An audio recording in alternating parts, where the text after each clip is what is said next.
Good evening. Hello. Good evening. How's everybody doing tonight? Pretty I good. just realized that there we go. Now we can share it. My phone is lagging. I know I'm trying to get this shared out to everybody, and That's I what can't I'm, tell. that's what I'm doing. Yeah, doing the same thing.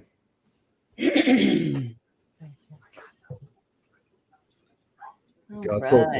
quiet. So yeah, we're here. Hello, everyone. Hey, Hello, Kate's here. What's up, Kate? Good Hello. to see you again. Hello, Anthony. Hey, did you enjoy your trip to England? Wait, who were you asking that to? I was asking that to Kate because Oh, if you remember right, she should be back home now from well, vacation. no, she went to Amsterdam. Is that where she went? Yeah, she went to Amsterdam, not the UK. Okay, my mistake. I It has remembered. been a long, frustrating week. I think we've all been like that this week.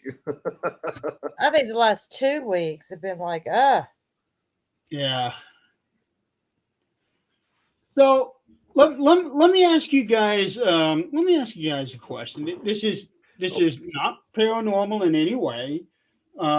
It actually something concerning my daughter that I want to talk about because Nick, I know you have experiences from this, and Adrian, I think you did. I think you might have with Andrew. And then before the show started, I was talking to Eileen. We can't remember if we ever really talked about anything dealing with autism or not. So what?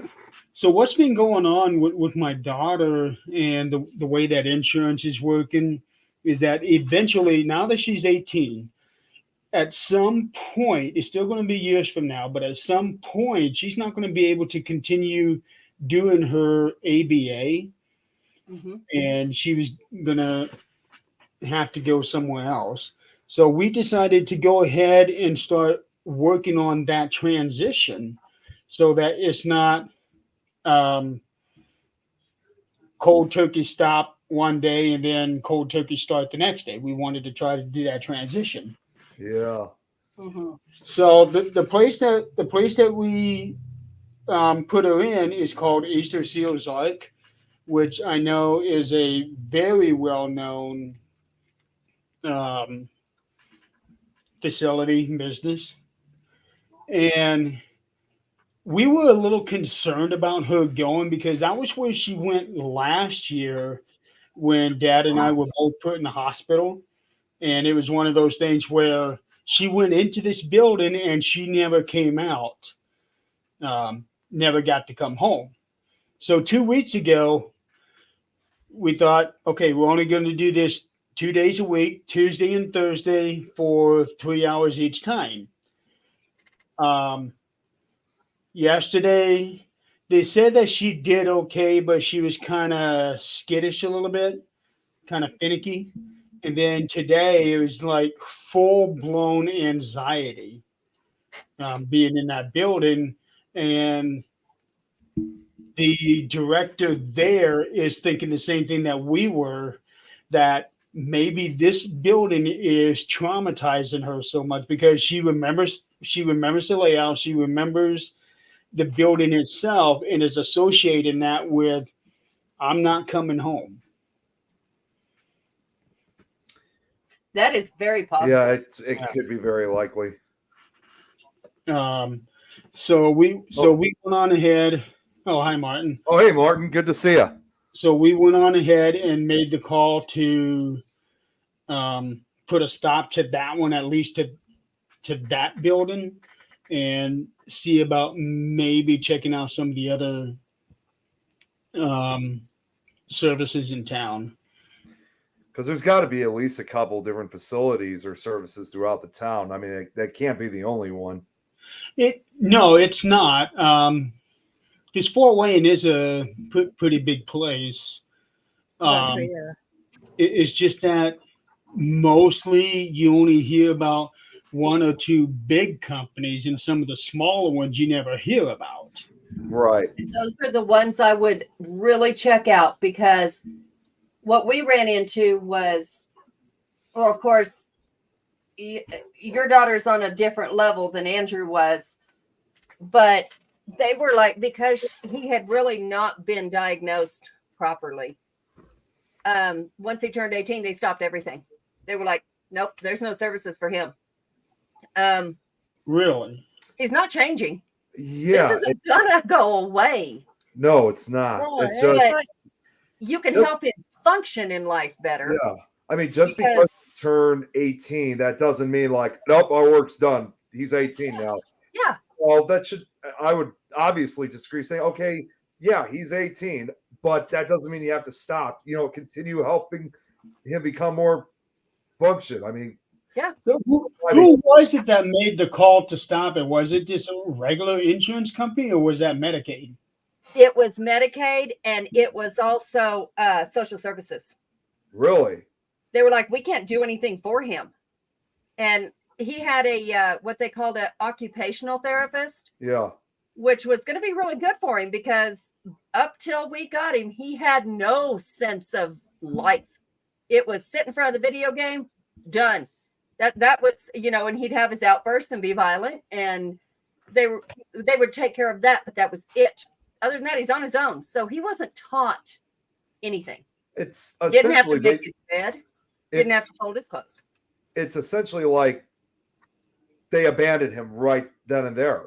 They did. That's what it looks like to me, just because of that. I mean, that just seems ridiculous that they would just leave him like that. So I does this- wonder if it's because of the violence in him. Nope. That They No, it's came not. one time, and he was 17 at the time, and then they made more, appointments. Then we got the call Hey, saying, Ernie. "Hey, he's 18. Hi, Ernie. We can't go back. We don't have the authority to Hey, go back." Ernie. Yeah, that just seems ridiculous that they would come up with that reason. I mean, it's like they also sometimes forget the fact, again, they may be 18, but they're still human regardless. They're not, like, for example, me, at 30 years old, it's been a struggle like with my autism. But even aside from that, it's like, yes, I'm older now, but not much has really changed as far as my autism goes. I'm still pretty much the same like I was But 25 years ago.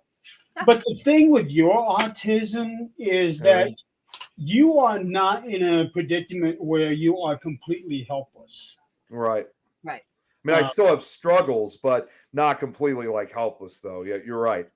Oh yeah, So, you Jeremy, are always right. going to have struggles, but it's not like you can't feed yourself.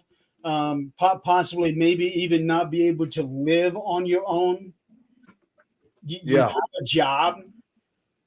You Yeah, do and you have this. the skills. Yeah, to be able to exactly. do so.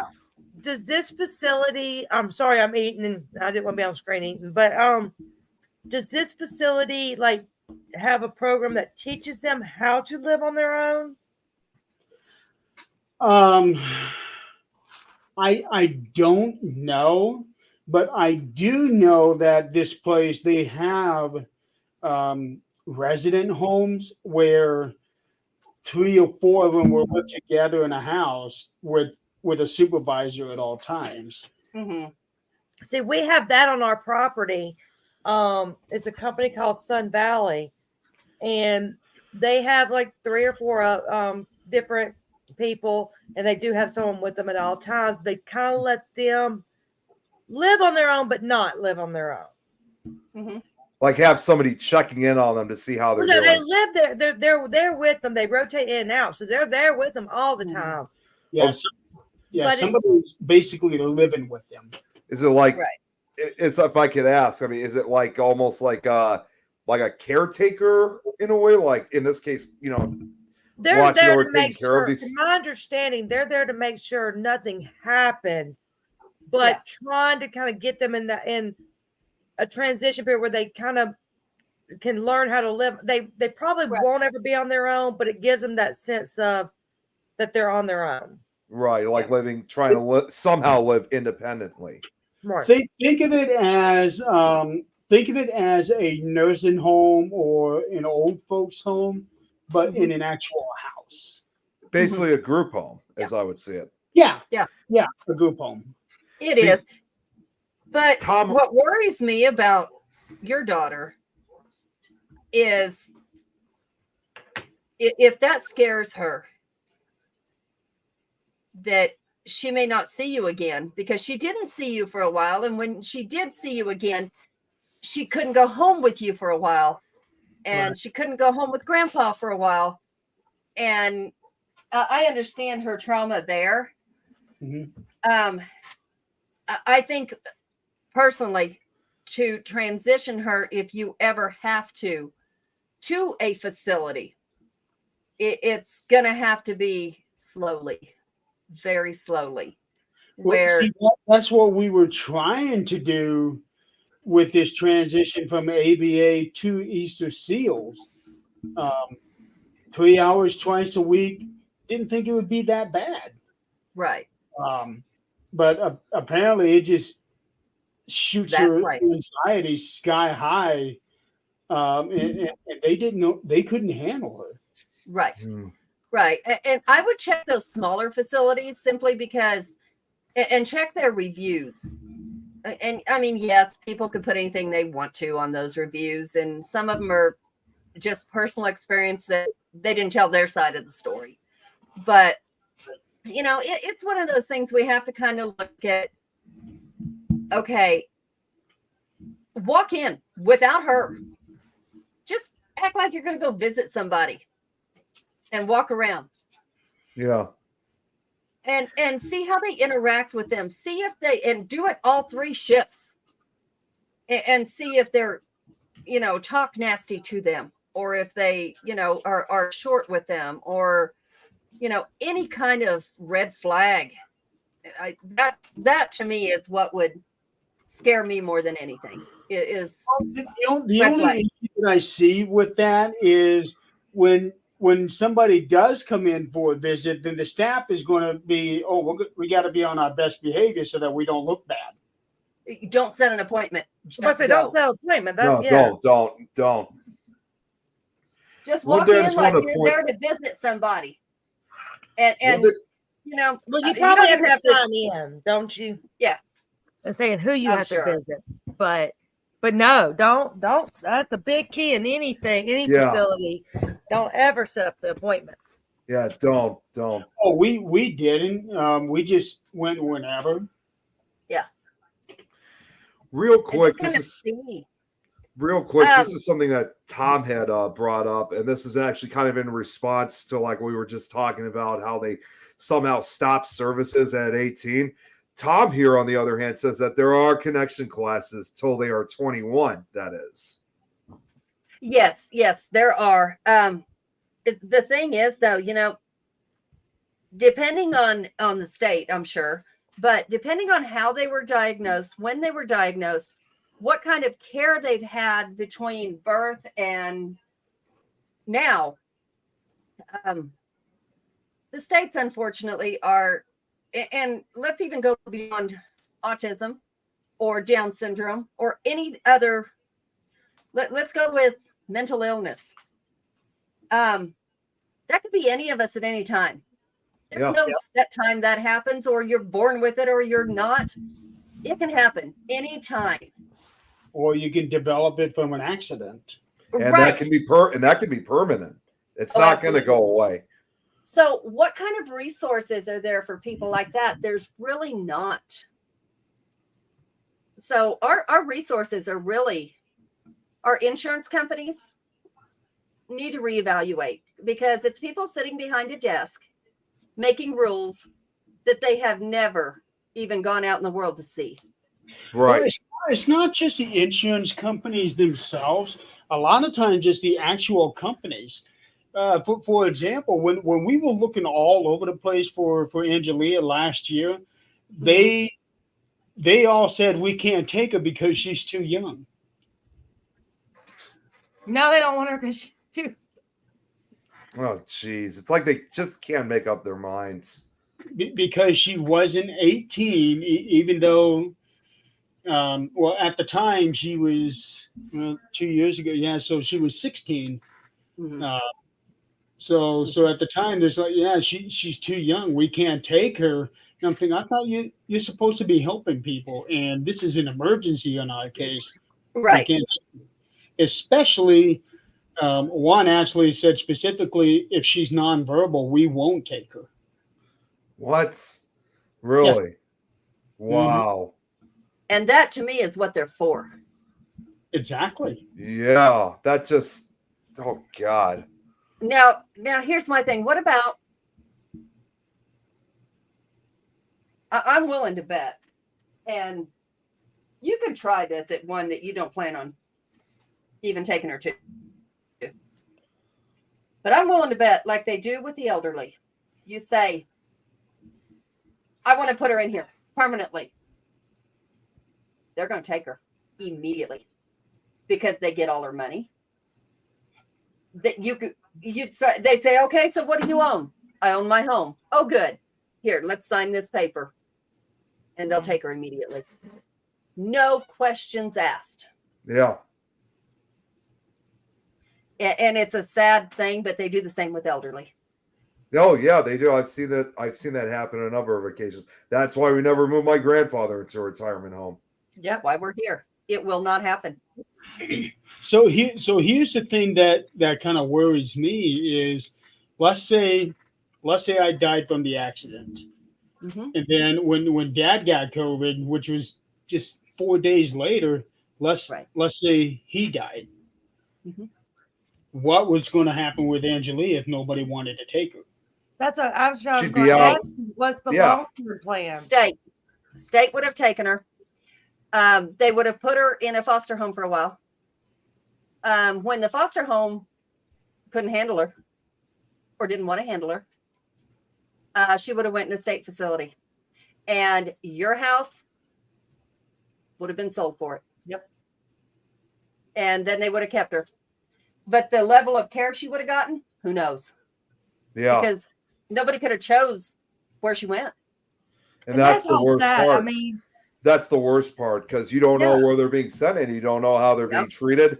And even, people always think, if you look past history, when it came to the mentally disabled, they were usually treated very poorly and went through almost tortured like atmospheres and conditions. And unfortunately, the sad part is that while it's obviously not as common now, unfortunately, there are still facilities out there that have people who claim they know what they're doing, but they really don't. They don't ever get the education, and they're just also doing it just to get the money. Well, let me tell you about a home. on the flip side, but there are some people who truly care. But the only problem is that that's going to be more few. You're going to have more people who are just there for a paycheck now, especially nowadays. Even just in work in general, everybody's there. We're all there for a paycheck. Don't get me wrong, but you're seeing that more and more where people are there for a paycheck, not because they actually care. Exactly. Well, I remember last year, Adrian even told me that she would take Angelia, and I would have had no problem with that. But that's 18 hours away. Yeah, right. That was the only downfall. Let her take Angelia, then I'd never be able to see her because of the distance it's at. Or you could move to Colorado, and there's that. But I would have much rather she was with someone you trusted. Right. If it came down to there was no one to take her.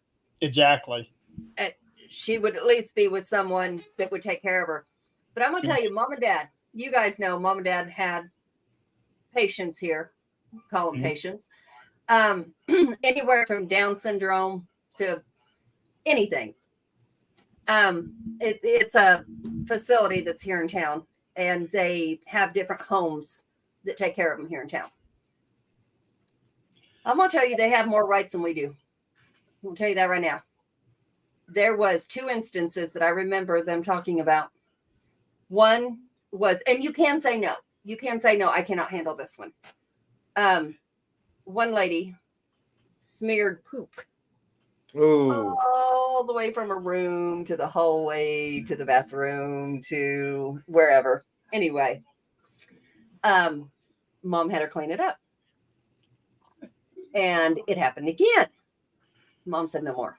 2 weeks of this, and she said no more. Another time, there was a person who would, how do we say this without getting kicked off air? Pleasure themselves wherever they felt like. And you couldn't tell them no. You cannot tell them to go to their room to do that. That is their right. You cannot tell them that they cannot do that in public. That is their right. Yeah. My children are going to see this in a grocery store. I'm sorry. No, they're not. Yeah, no. No. Because it's a thing called indecent exposure. Yeah. Not for them. Hey, Not for Scott. them. Hi, Scott. Another thing one used to do was sit and urinate or defecate anywhere they felt. And mind you, this was a choice. This was not couldn't. This was a choice. You could not put a diaper on them. Can't do it. That's their choice if they want to do that. This is why some people are saying they have more rights than I do. I can't do this. You know, if somebody's not potty trained and they're going to be in my house, they will be in diapers. That's what she told this company. Nobody's going to tell me, no, you can't put them in diapers. That it's their choice if they want it. No, they're going to be in diapers. Yeah. Yes. Just like in a nursing home, they can practice procreation anytime they want to, wherever they want to. That's their right. Uh-huh. Real quick, I just wanted to go to what Jill had just said. Feels she's being triggered with the BLDG from a memory attachment to a place or to the Building, moment. yeah. She may need to slowly be reintroduced to those trigger spots or places until she is comfortable again. Establishing new reset memories, add good memories to replace them. Then she also, this was in response to you, Adrian, saying yes, like Adrian says, that could be with any trigger traumas, with or without any disabilities or mental or not. We can learn Yeah. to reform how we respond to our triggering traumas. Yeah, and that's absolutely right. It is.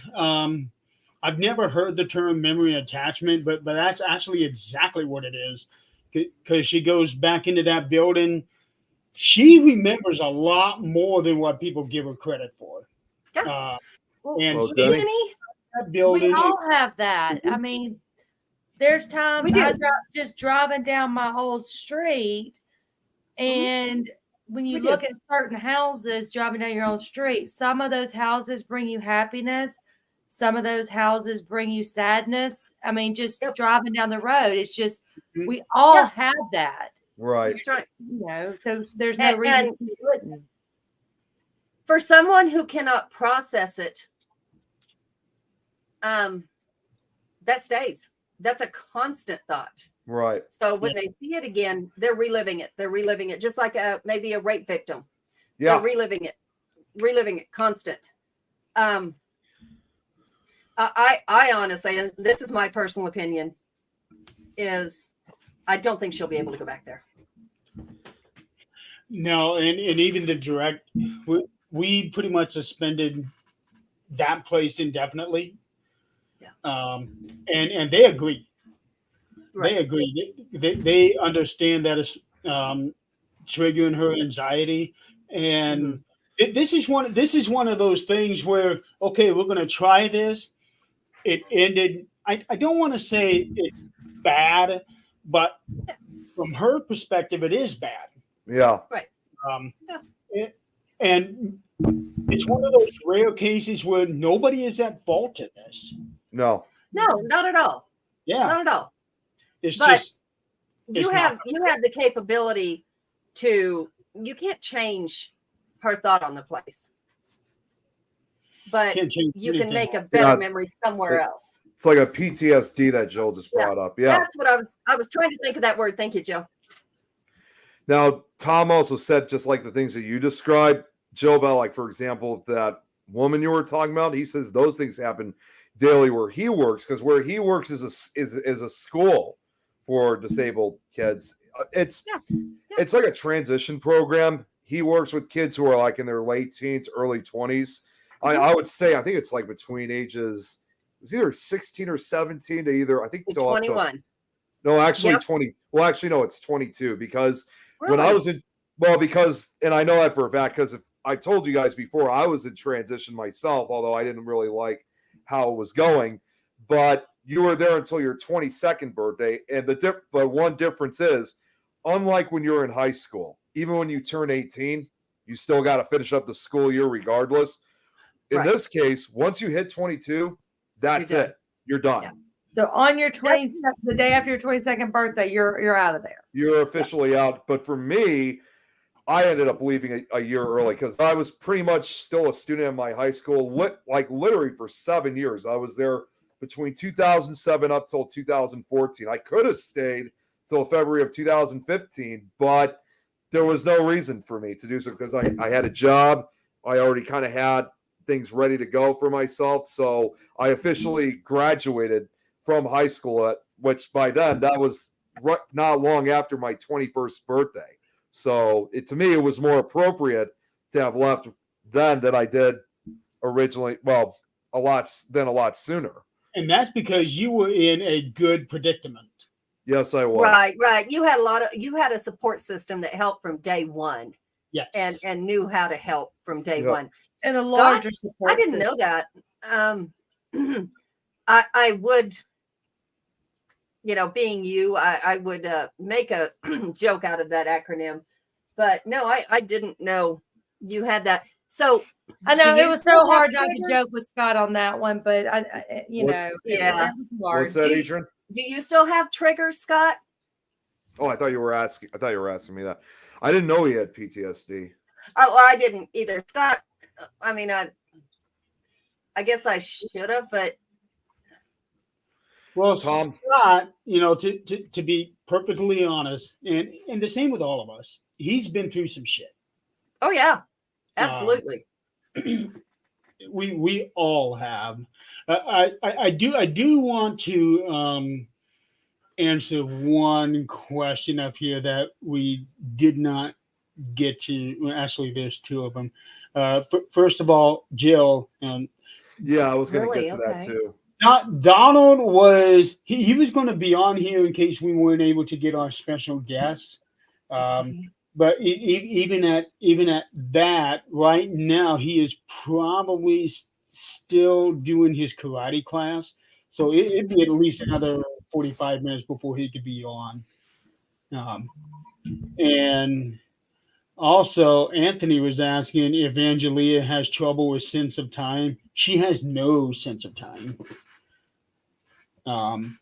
So for her, it's not one of those cases where she has to have meal at a certain Yeah. minute. Mhm. She's not one of those where, okay, we're in the car, we're going somewhere. If I take a different way, she's going to react to that. Yeah. She has no concept of really anything. One thing she does have a very good concept on is you and Grandpa. She does. Like, I mean, you can see her face change Yeah. when either one of you walk in the room. You can see it, and you can see her whole mannerism change. She does understand love. She does understand emotion. She does. Yes. She does do that. And also, even though she doesn't verbalize anything like what Jill was saying, but she does have her own way of letting us know certain things. It's just a matter of us learning what she's telling us, and that takes time, a lot of time. And it changes. It does. It really does. For her, not so much. Oh, for her, not for her.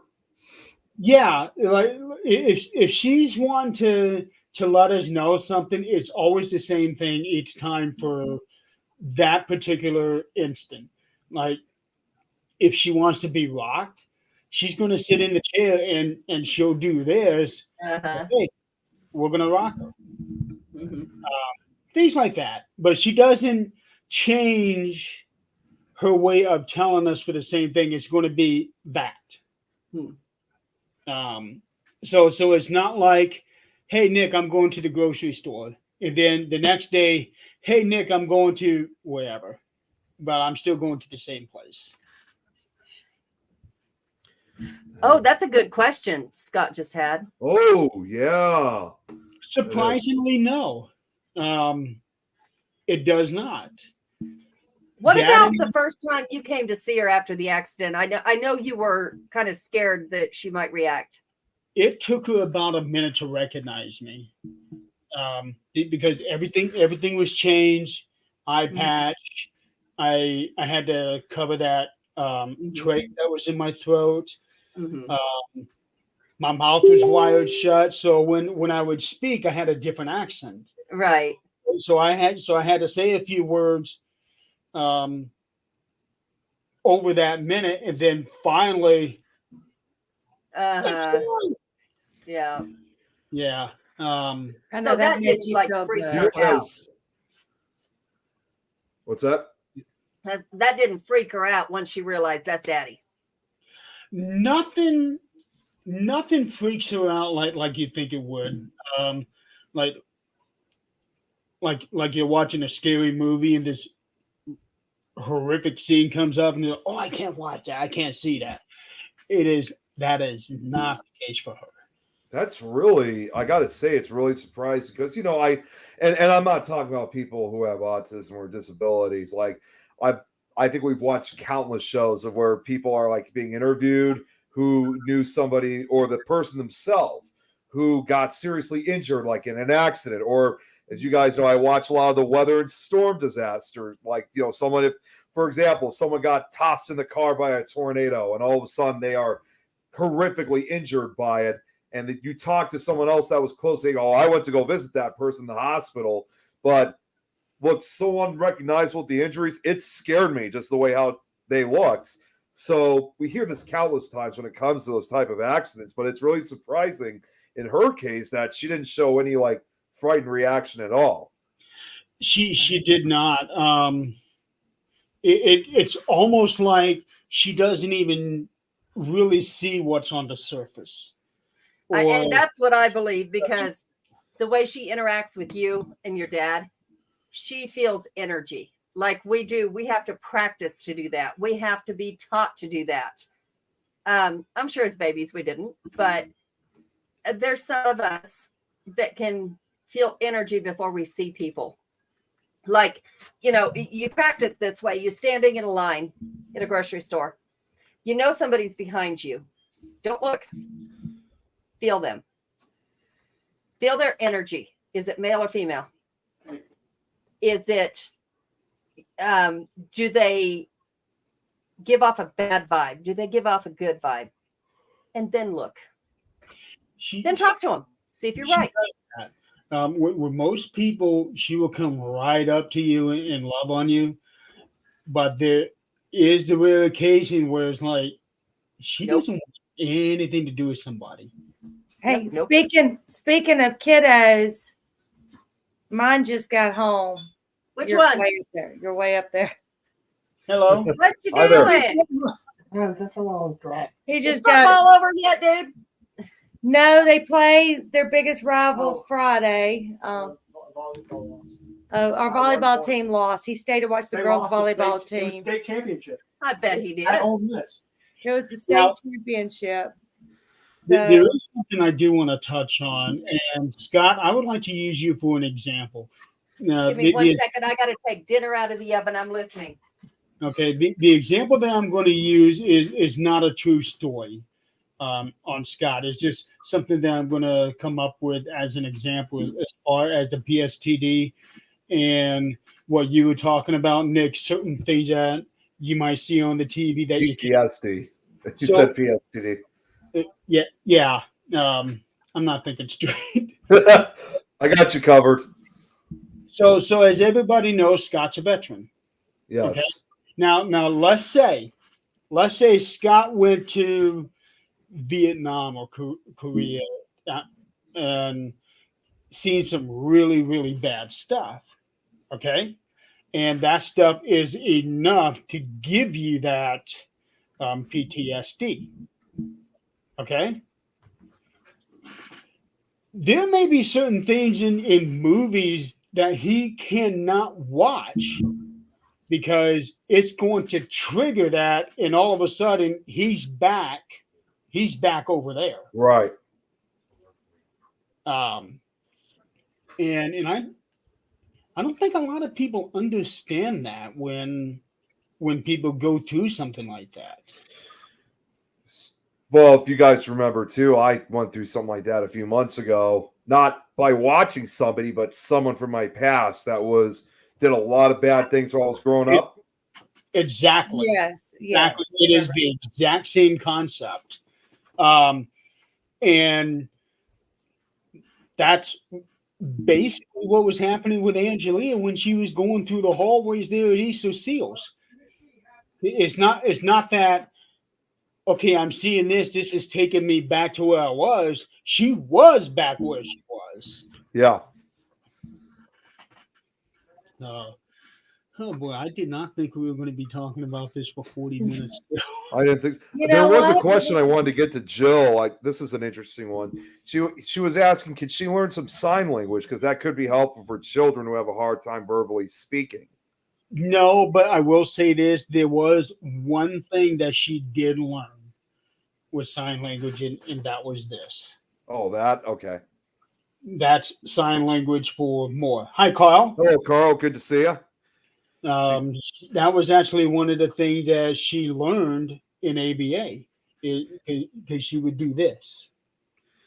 Tom says he constantly asks me what I remember about school to help the kids that he's working with, and I try my best to try to help out, but like I said, with certain individuals I had growing up that caused very much a lot of problems for me. It's hard to try to really educate modern day kids at school because I went through a different life, and it was not. I'm not saying, obviously, of course, I always want to say it every time. I'm not saying that school was absolutely horrible. I still had a lot of great moments, but I've always described my school life as being 50-50. But that was mainly elementary and middle school. By the time I entered high school, things were I still had a lot of problems, not with staff members anymore, but it was still stressful on certain cases. But if I was to make a choice of going back to like my elementary and middle school years and also my high school years, I would definitely go back to my high school years because it was definitely a lot better.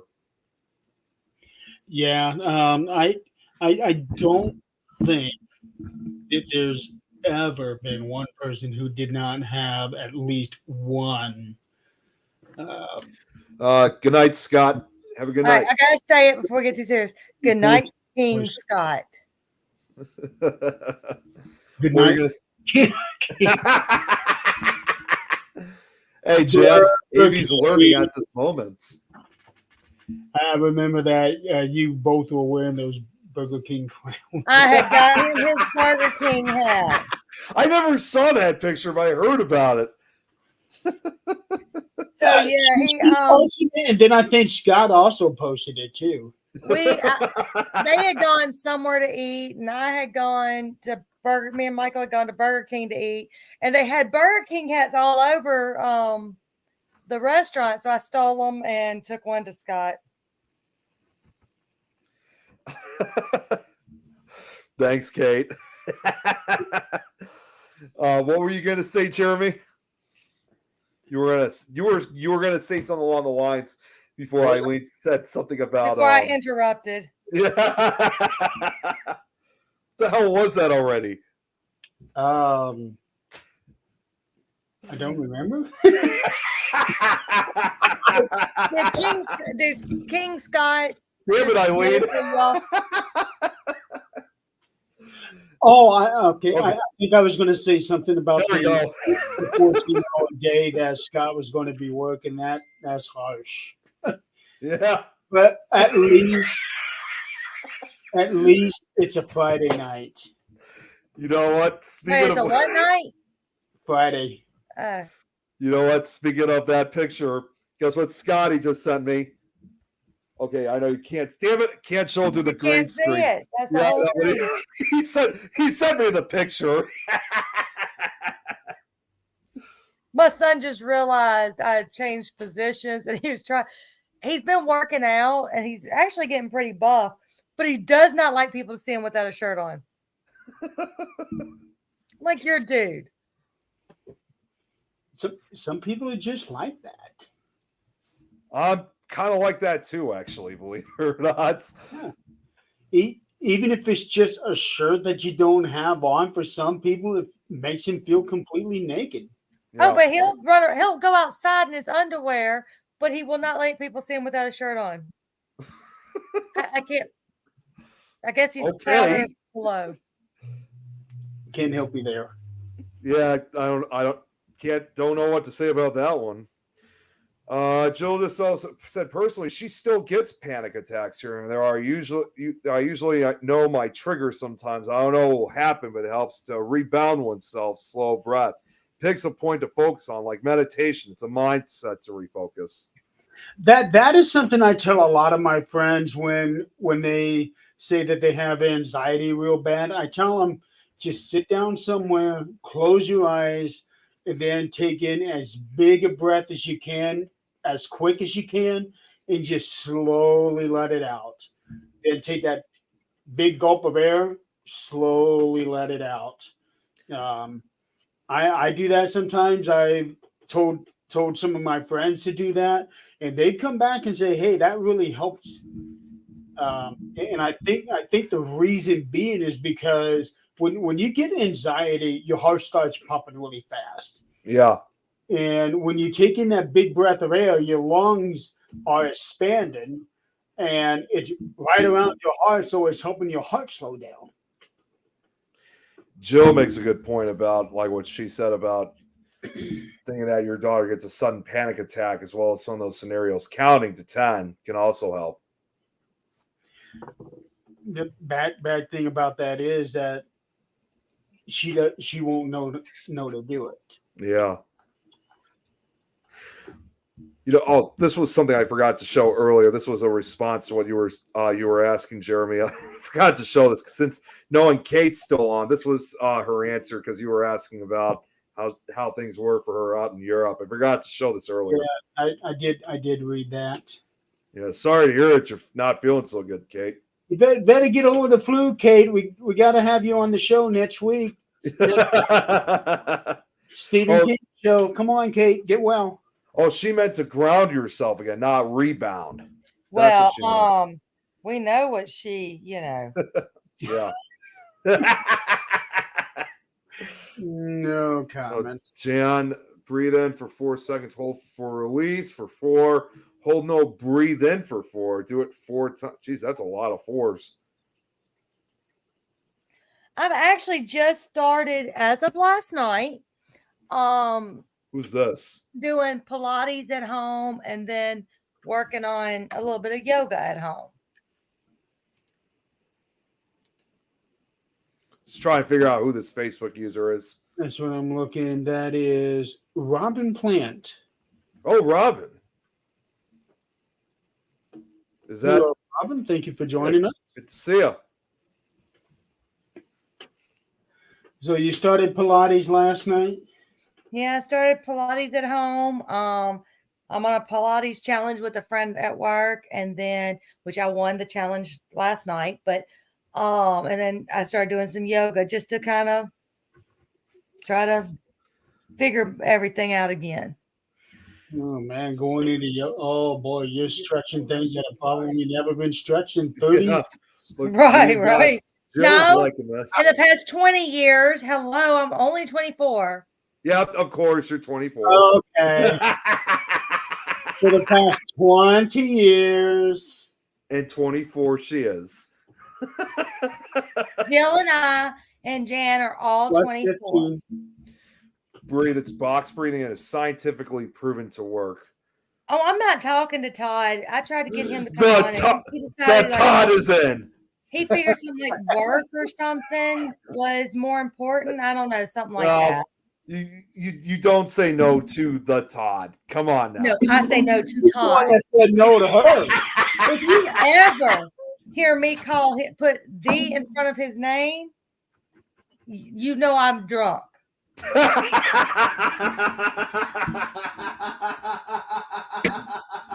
Did he fall out of the chair? Oh, Okay, so okay, A yoga class. Jeremy, I'm we gonna can do send you online this. yoga. Oh, hi there. Okay. Hello, Ben. I'm gonna send you this. This is so cool. I just got the mold for this today. Zach got it for me. And then I can find the other one. While you're doing that, I just want to see what Tom here says. Today at school, we had OT sensory class. All the students sit in the dark with a bubble machine and lights to help them relax.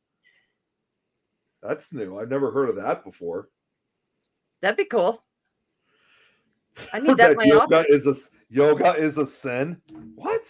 That's only because he can't even touch his nose. He's so out of shape. Well, I don't know what to say about that for the Todd. Well, I say plenty on that one, Hey, Nikki. but I'm not because I don't want to get kicked off the air. Yeah, I don't think so. I no comment.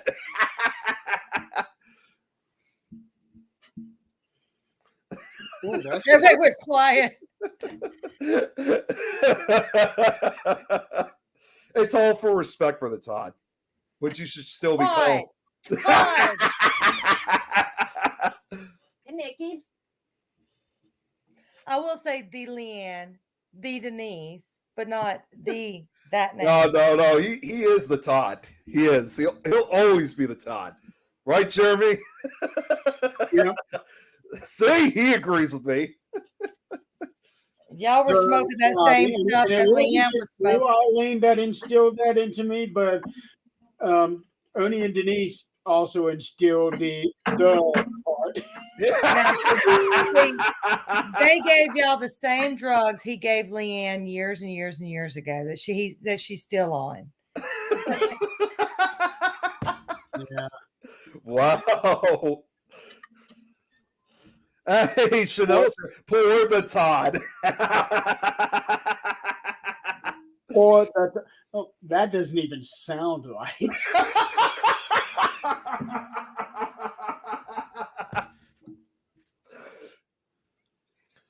You might as well just start calling that, Eileen. Everyone else is.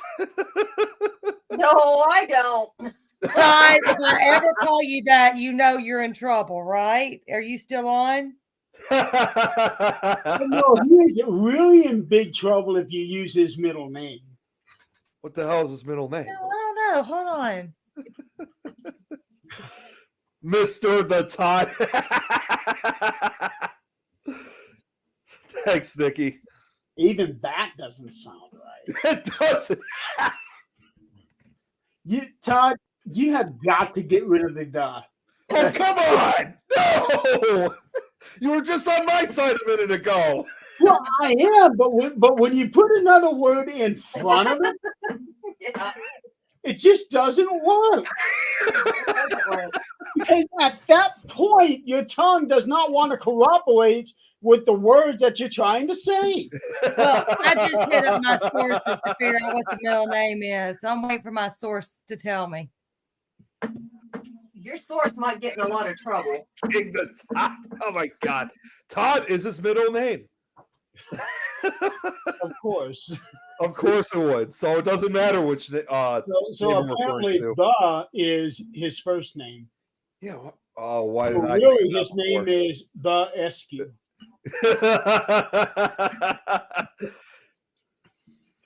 But yeah, I'm not really sure what we're going to do. I already sent out a communication about seeing if we can work things back to where she can be able to do full days on Tuesdays and Thursdays like she was. Because we just and there's another thing that really kind of ticked me off about the entire situation when the idea of her going to Easter Seals came up on Tuesdays and Thursdays. They told us they'd be able to come and get her at ABA and take her to Easter Seals. Then I would go and pick her up when she's done. Everything gets What set a up. noise. Oh, we can't come and get her. What are you talking about? Yeah, we just don't have the staffing for it. You know, why did you tell us that you could? And the director said, I honestly don't remember saying we did that. And I even talked to the director at ABA. She said she was pretty sure she said that they could come and get her. I'm not laughing at you, Jeremy. I promise. That's what Baton said. Absolutely. Quit texting Leanne.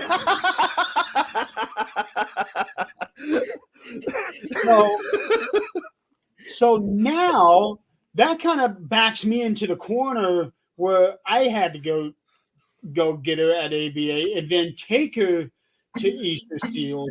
So it's almost like I am playing pass along with her.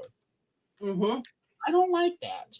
When I pick her up, I want to bring her home. I don't want to Yeah. just go somewhere else and drop her off.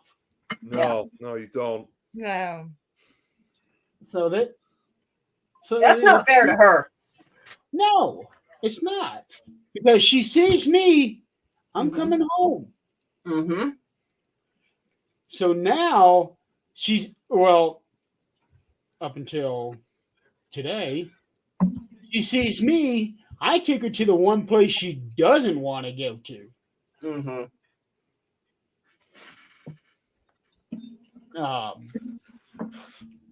But to me, it felt like that we were backed into the corner with that whole situation because they assured us they'd be able to come and pick her up and take her there. Yeah, Kate's even That's saying that gonna there's take a few more red work. flags. There's a Yeah. few. Yeah.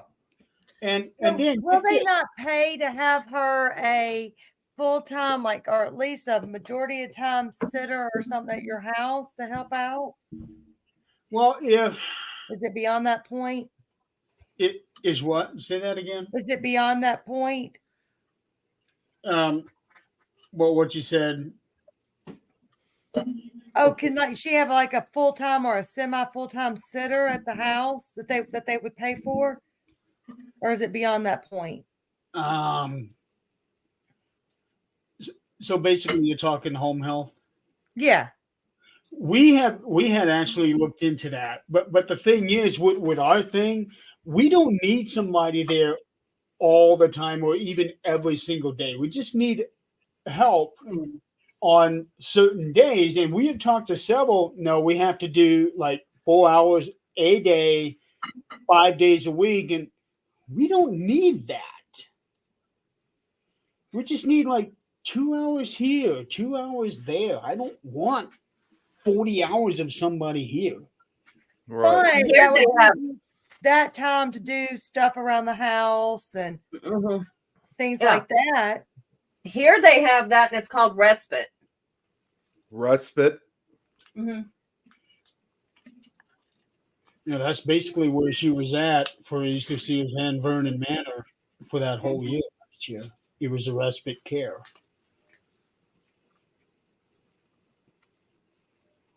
You know, it's just that there's a whole lot of things that just don't add up, you know.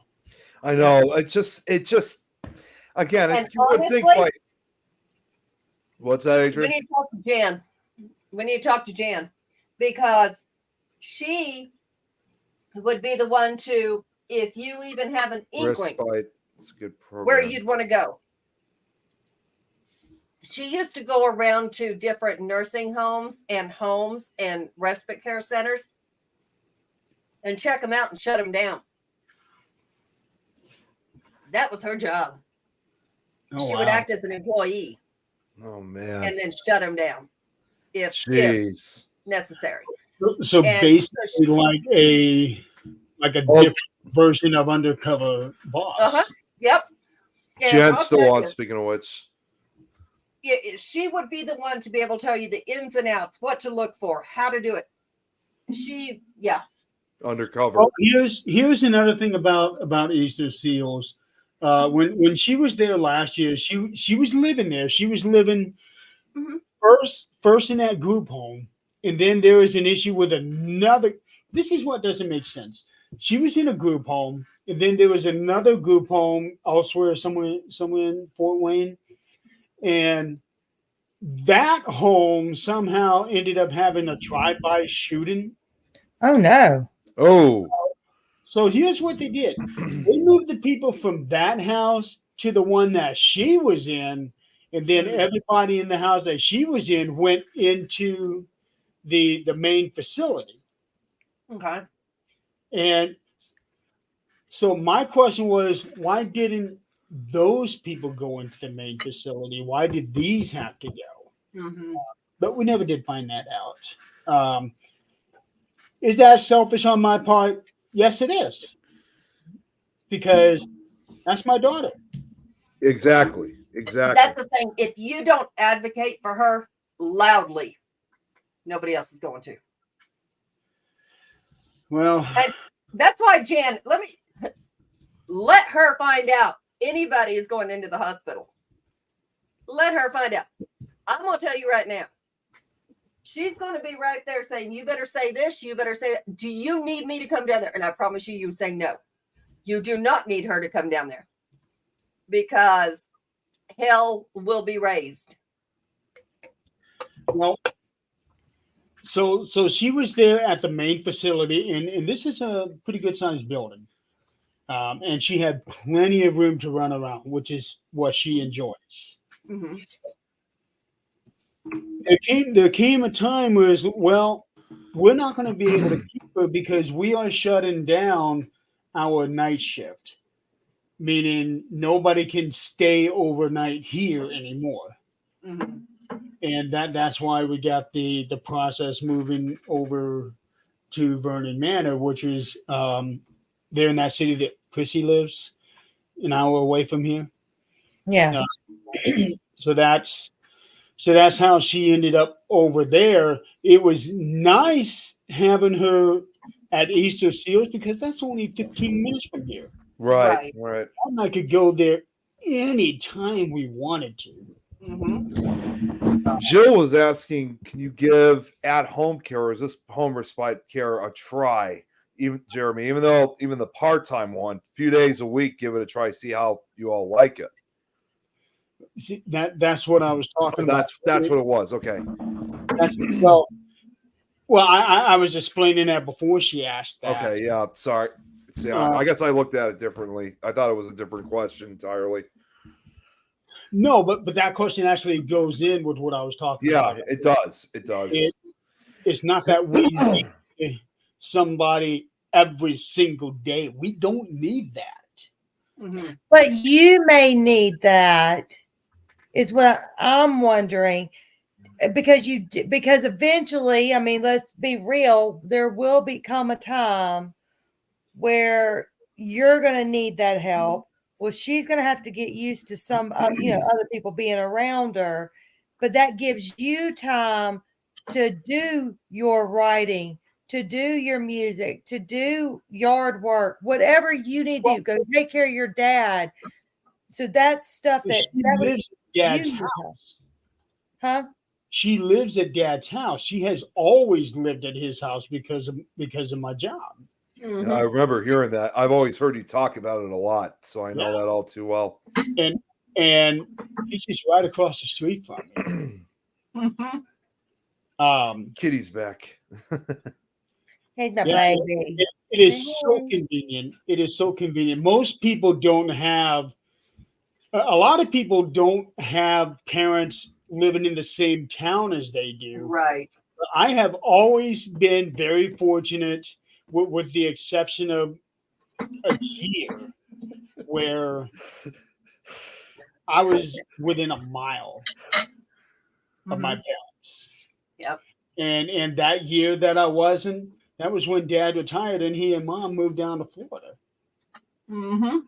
And then 2 hurricanes wiped them out and they had to come back up here. Mm-hmm. Home Innovative Services, Bright Star, all have care for home care. Innovative Services is even here. Isn't I know that pretty much all over the country? I'm assuming, yeah. I've Or never she heard. wouldn't have said that. Yeah, I've never heard of innovative services. Look them up. I think they're Yeah. there too. Come in with help with meds, therapy, teaching, cooking, etc., house cleaning. Yeah. It probably would be because Fort Wayne, it's the second biggest city in Indiana. Mm-hmm. So it would make sense to have the big companies here. But here's the thing: just because you're the big company, you're the mainstream company, does not necessarily mean you're the best option. Right. Oh, it's definitely not here. But Yeah. a lot of times that's the worst one. Innovative services. Now, I do Oh. know they were very good with Andrew. They did. They tried. And then the other company overran them. So apparently, Nikki says they got respite care also in Australia as well. You can use them 24/7. Hi. Yeah, and I do know that at some point it's going to get to where Angela is going to have to go somewhere because Dad's up there in age. And then once I get to a point, it's going to happen. It's inevitable. Yeah, I mean, there's just no way really around it. Yeah, there's no way around it. And the problem is, Yeah. she had already gone through a period where she didn't see Daddy or Grandpa for 2 months. During the accident and when he was sick. Yeah. Yeah. So what's going to happen when it gets to she doesn't see us ever again? Your ears are wet. For her, that makes me worried. Yeah, Yeah. I know. We are all she's ever had. Mm-hmm. Are you on any support groups for people with autistic children? The reason I'm asking is because that is a question a lot of parents have. And if some parents have already been through it and they stay on the pages. I mean, obviously not the forever if they're on the page, but or they've seen people go through that and maybe able to give you some advice. And you might even find some local ones in your area. I probably shouldn't. Yeah, I wanted to actually ask you, Jeremy, since seeing that Nikki's here, if you don't mind, if she can come on, because she has a daughter of her own that's got, I believe it's autism. Is it okay if I send her something? Because she would like to say a few things about it. Oh well, yeah, she would definitely have some insight on that one. So yeah, go ahead. she's been messaging me, and she figures that she could actually say a couple things herself. So what I'm going to do then is I'll send her the link. Who's this Facebook user? That's Chris. Hey, Finder. Chris. Chris is on the Universal page here. Chris, I'm going to give you a Chris link. who? Chris Finder. He's Nick's best friend with the jump scares. Okay. Oh God! You have to. I was tell thinking my best someone friend. else, and I was like, no. Give me that delete button for a minute. Well, Yeah, we don't Chris is have good. anything like that on StreamYard. That was on that program that Dennis had it. It's on Twitch. Yeah. Well, it's on Twitch, but he had his that program that he was using. I think it was Streamlabs. How are you, sweetheart? We So, still have Chris, yet to have found that video. Speaking of which, which video? when we were on the show, we still haven't found that show yet. Oh, I got it. Oh, you have? Oh, you do have it. I guess I haven't. I guess I must have missed it. Oh, Jeremy, did you get those pictures? I haven't just. Well, I got the Amazon links. Oh, they're just links. Yeah, these are links. They're not supposed to be links. They're supposed to be pictures. Well, I can show the pictures. Hold on, I can screenshot it. hang on. Links is not what I was after. Well, here's Y'all gonna miss me next week. I know y'all will. Yeah. See, that is so cute. Okay, now Will, this is what I have you gotten it yet, Adrian? Yes, Or he just Just ordered? got it. Let me know how it comes out because I've gotten some not that one's pretty cool. That one's cool. But I got some molds and I put made some candles. I cannot get the candles out of the mold. I'm gonna have to cut the mold. No, don't cut the mold. I can't get the candle out without breaking the you can. candle. Yes, you can. Don't do I that. have tried everything. What's your advice? Put it in the freezer. I'll What kind of mold try is it? It's a candle mold. It's a silicone candle mold. No shit. What kind? It's, like the shape. Yeah. It's a skull hand holding a crystal ball. Okay. Put it in So the the freezer. fingers keep breaking when I try to do anything.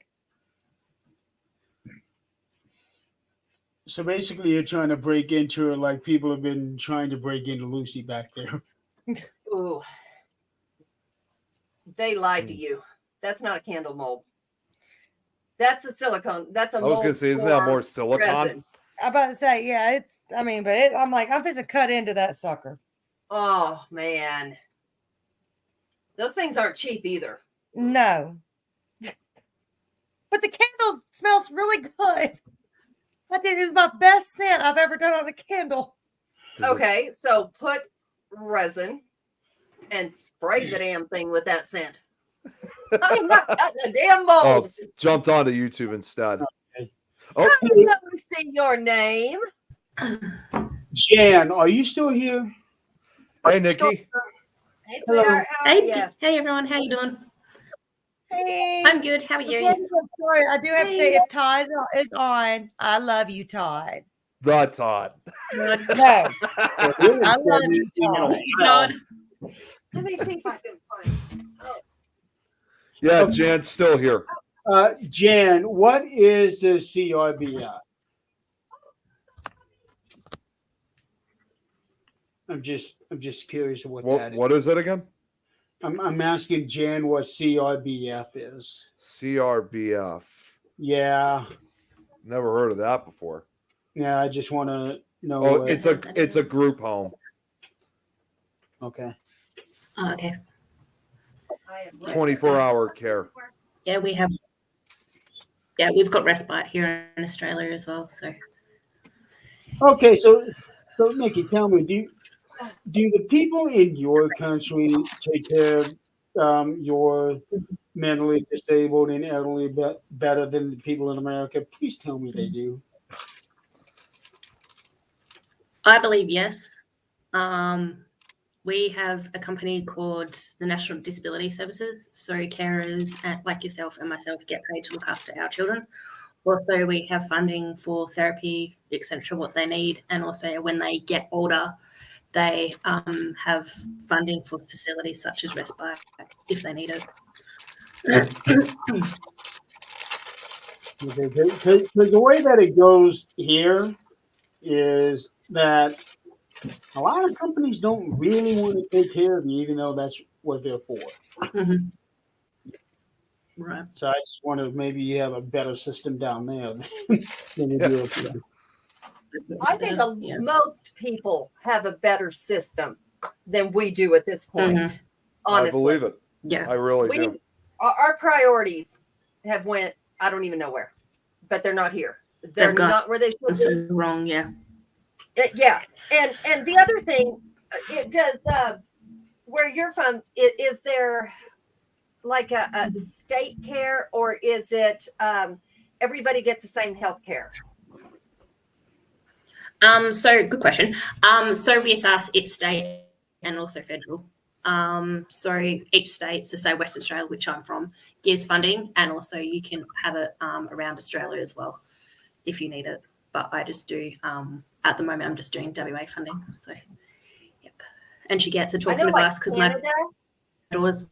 I'll give you a little bit of history about my child for people that don't know. So my daughter's 6 years old. She's nonverbal. She has autism level 2, which is high functioning autism. She also has global developmental delay disorder, ADD, and some other disabilities. Did you say autism Oh, level yeah, she gets 2? funding for a talk. Yes, so high functioning autism. Okay, here we don't have levels as far Yeah, as that's no. I No, we have a spectrum, but they don't like levelize the spectrum. They'll say high on the spectrum, low on the spectrum, and I don't even know which is high and which is low. or sometimes there's something is FYI.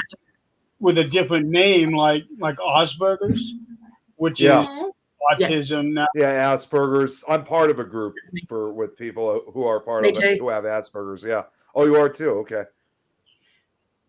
They are Asperger's is a very, very intelligent Yes. spectrum. They're way more intelligent than I guess what you'd call normal people, if there is such thing. Yeah. Yeah, I hate that. I wouldn't know because I'm far from normal. Me neither. There's just not a diagnosis for me yet. When they find it, I'm sure I'll know. All good. But Everything you make it- yeah, I mean, used to when I was a kid, there wasn't ADD, ODD. ODD to me is bullshit. That's exactly what it is to me because ODD. oppositional defiance disorder, which means you don't want a damn well mind. That's what that means. You just damn well don't want to mind. I've actually never heard And it before. Yeah, I've never heard of I've it. never heard of that diagnosed either. I thought you meant to say OCD. That's what I thought too. ODD. And Well, see, I'm going to Jan tell knows. you what. Yeah, Never I'm heard going to tell you what. My ODD daughter, this, I promise you, this fixes it. There's no more ODD. Mhm. It's gone. They told me she has it because she didn't bond with her mother at birth. I want to highlight this one here because Mhm. that is Yeah. one. I hate that when people say that. That's It yeah. I is. just clicked It on that one. That's so true. I mean, what Denny just said. Yeah. How That's far have we that's really common come? sense right there because it does not get any more real than that. I know. And it is so incredibly sad. It that is. we as a society have gotten to that point that we do that. Well, if you kind of look at, and I'm not It's trying to never change changed. I'm not trying to change the subject, but if you look past some of our, like even some of our own historic and haunted mental institutions that no longer operate. Like for example, Right. if you remember, Jeremy, we were originally supposed to go to Penhurst earlier this year. When that place was in operation because they had people who were of physical and mental disabilities. And I still remember this was back, of course, when Ghost Adventures used to be going. They investigated that place. They spoke with a historian, and the historian would say for those that sent their disabled family members to Penhurst, they often would usually say to those family members, it is just best that you send your disabled child to this facility and get on with your life. You don't ever have to think of them anymore. Exactly. Yeah. And speaking of which, I also remember specifically on an episode of Ghost Hunters. where Yeah. they were doing a residential house that was a very, very old house. They had found something like a little cubby hole with a padlock, a very old padlock on it. And they I discovered remember that. that the old residences from way back when, they had a mentally disabled child and kept that child locked in that room. Oh, jeez. That was almost everywhere. I mean, how much Yep. healthcare has not come anywhere Yeah, even from back that then. day. Yeah. Yeah. because they used to, now we say from the South, you hide your crazy up in the attic Yep. and you just don't let them be seen. That is really what they did. Yeah. But Yep. how That is far so have we wrong. really come from that? Well, I Well- know we've got this place down the road, Hudspeth, and there's people literally that would drop their kids off, never go see them again, and they would be driving like really expensive cars, and if you didn't have a place, you couldn't hide your kids, nowadays, but you could sure enough ship them off somewhere and just say, forget Right. you, and leave them there. Yeah. Exactly. Well, there's even People can do that. I was just saying earlier, Yeah, no. I did not like the fact that I was picking her up at ABA never do that. and then taking her to Easter Seals yeah. Right. because Well, I feel like I'm just As playing- crazy. Yeah. I don't know if you guys have ever noticed this too, because again, another place I could think of, which actually got turned into a documentary film. Again, it's another historic hospital. It's no longer in operation. This is in New York, Letchworth Village. Again, another place I learned from the paranormal shows. And that spot in particular, what bothered me, especially about Letchworth, was that, like I said, in 1972, there was a film that was shot there that focused on the way how the disabled were treated. Not just at Letchworth Village, but at Willowbrook Hospital. I don't know if you guys have ever heard of that documentary film. It's called Willowbrook, The Last Great Disgrace. You guys ever seen that? Yeah, I haven't seen it. I've heard of it. It's hosted by Geraldo Rivera. And this was before he really started getting. I can't stand that man. Oh, I can't stand that. Well, this was Keep back. it right now. Shut. Yeah, well, this was back when I think he was a lot more professional before he started going all these different directions. But the way how he documented, like, what happened at Letchworth and Willowbrook, like the first thing they would even ask, saying, why are these patients unclothed, or where is everybody? Like, why is no one helping them out? And they also had somebody who was like, he was of higher rank. I think he was from I don't know, from the government or something, but they went through that area, and he had said when they visited this spot, he said he had been to different, mental institutions. He's been to different prisons, juvenile facilities. And this place that he went to, Letchworth, it was by far the worst conditions that he's seen for people with disabilities that he's ever seen. He said he had never seen anything like it. It was bad. He came to town right after the shooting, and he point blank told one of the girl's best friends she wasn't crying enough, get off television. Oh, jeez. What the? So I hate that man. So I have to bring that Jan was talking about, and I don't know how many of y'all know. Yeah. And I know she won't have a problem, but she said Pat, which is her son that committed suicide. I'm sorry. That boy, of course, I didn't meet him personally. I've met him now, but I didn't meet him in life.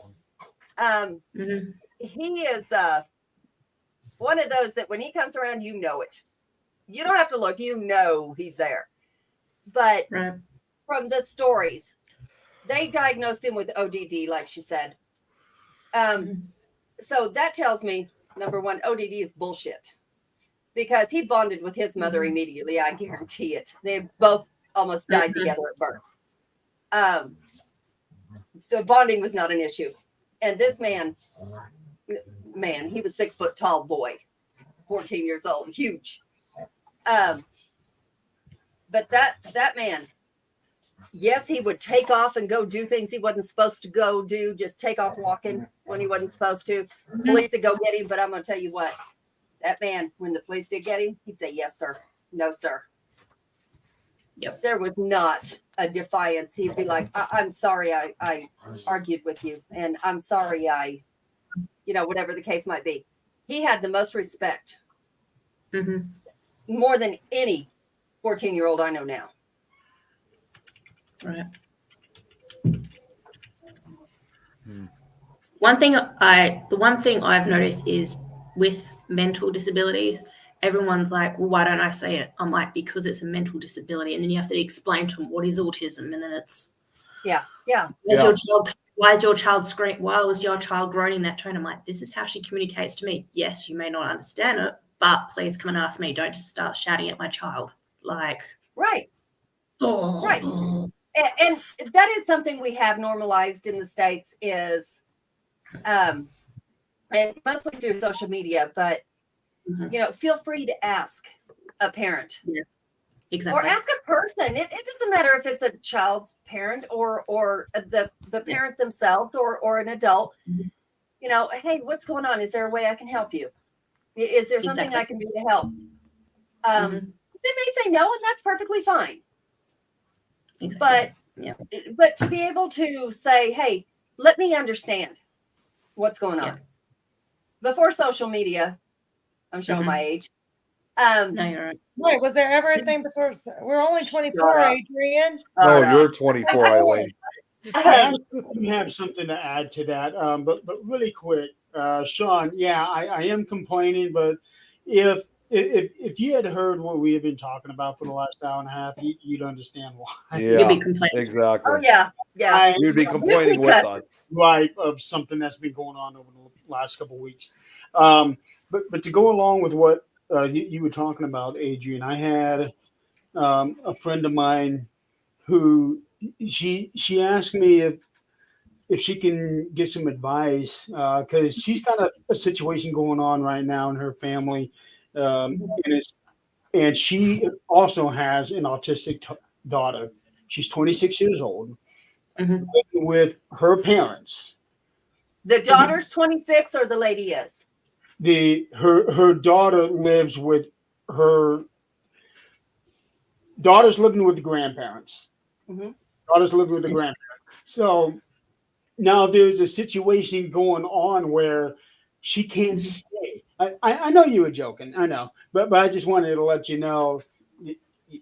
Yeah, We're not just doing a bitch session. It's just the subject you don't joke about. Yeah. actually we are. Yeah. If you think about it, we Well, are doing a kind big of. question, but Yeah. But we're getting good advice out of it, which is what we need. it's something that needs to be bitched about.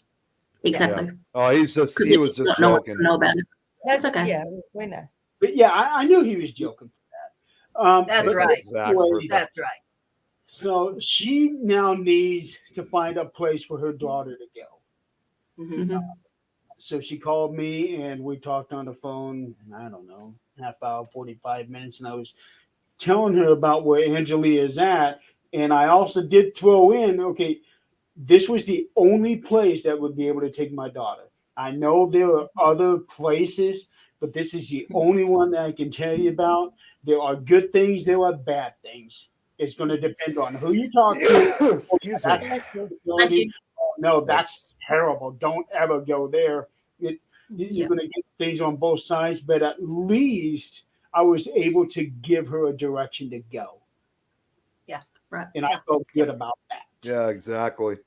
And if nothing else, that's, you know, yes, we're paranormal, but, you know, there is real life things as well outside of the paranormal that are Well, living that we need I'm a to. care of. Ooh. But it does feed into the paranormal because in order to understand people that have gone, if you know, you've got to understand all aspects of the living as well.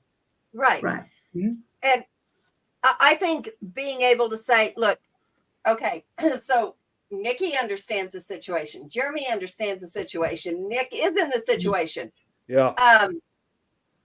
Eileen, I'm sure you have dealt with many people doing what you do in any aspect of life. So, you know, and I've been everywhere. So, my view on it, and I'd like to hear everybody else's too, because we need other people to understand how we feel about certain things.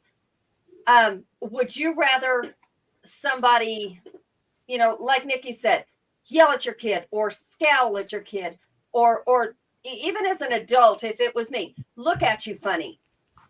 Or would you rather they ask, how can I help? Or okay, I understand, you know, the child might be scared of me. I'll back away. Or, Right. you know, you don't need to know why the child's scared of you or why the child doesn't want touched or want you up in their space. Or even an adult. Okay. Mhm. Would you rather they ask or would you rather they just walk away without understanding? I'm going to chime in on that one because this happens with Angelia a lot. Now, I don't yell at her Right. like most people do, but here's what happens. I'm in the living room. She's in the kitchen, and all of a sudden she starts looking for something to grab. And there have been many times where she's quick. She is faster than the flash. She is like a 3-year-old learning to crawl. Yank, yank, Yeah. yank. And there have been many times where she had actually grabbed a knife by the blade. Oh, Yeah. That's when you need to raise your voice a bit. Yeah. And what I have to do is I see if she's starting to grab, I'll go, ah! Oh And yeah, she'll jump back Yeah, like shit. right. Then But she she'll- knows that's not normal Right. for you to do. So she's done something. She's gonna go, oh Yeah. yeah, So absolutely. I do that, but that is not because I'm yelling at her to yell at her. I am doing that to save Yeah. her. yeah, It's a because safety basically saving her safety from thing. Yeah. injury. Yeah. No Exactly. different than my 2-year-old, well, now 3-year-old granddaughter. Right. It is. Denny, I had no idea that he was, but that man's brilliant. Which Mhm. obviously I'm very oblivious to all of this. I see people as humans. I don't see them as their diagnosis. Disability. yeah. Yeah. I didn't know it. We're good. Okay, I'm going to show apparently how dumb I am because I did not know for a very long time that Nick was. I had no idea.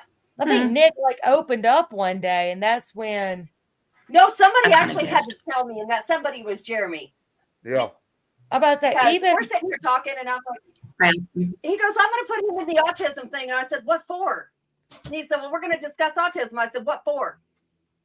What would Nick know? He doesn't have any children. He's like, well, it's like when you found didn't out know? about- I'm like, And to be perfectly honest, Nick, I don't even remember how we got into autism. I do. You You told talked me. about your daughter. We were going to have a show. Looks like Nikki lost connection. She'll come back. Yeah, I know she will. well, it's like I didn't know about Jeremy. But I So- need your help. Oh, here she Yeah, is. Jenny Now and she's I coming need your back. help. When I was born, I was So- diagnosed with low spectrum. I was unable to. Wow, really? You Wow. overcome a lot, dude. Yeah, Well, you I know- would have never known you had it either, Anthony. I've seen pictures of you. I have talked to you. I had no idea. You know, the other thing too to bring up Thank you. as well is that, yeah, I'm trying to remember which conversation that was, Jeremy. Adrian, you said you remember. Which exact one was that? It was when we were still with the other Yeah. network. We were going to do a special on autism on our show. And I remember we did not necessarily on that show, but we did several episodes on autism because we did a special on 13th Dimension on that too. Mhm. and I remember was that. when we were on the other network. Yes. Yeah. Yes. Well, it's and that's why I was like, what? Why? When I was talking, I talked to Jeremy several times, and I don't remember if Adrian, for some reason, I think it was you, but it could have been Jeremy who told me about your hearing. I'm like, what? Looks like Yeah, she's losing her connection I again. didn't know either. Yeah, I had no clue about that either. Obviously, I'm very oblivious to a lot of shit Well, because the thing is, a lot of people don't know that with me because I got range in my voice. yeah, Most deaf people don't. No, they don't. Yeah.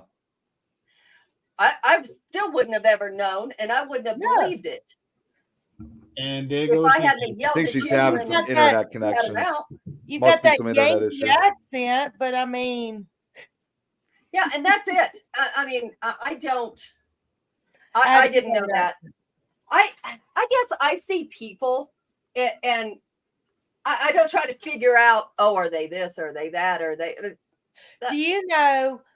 I'll never forget. I was pregnant with my youngest son, who y'all saw earlier, who's 15, so almost 16 on Halloween.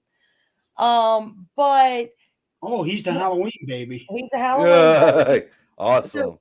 When I was Demon pregnant child. with him, my aunt, so he was born whatever 16 years ago was, but they were doing a test that tests for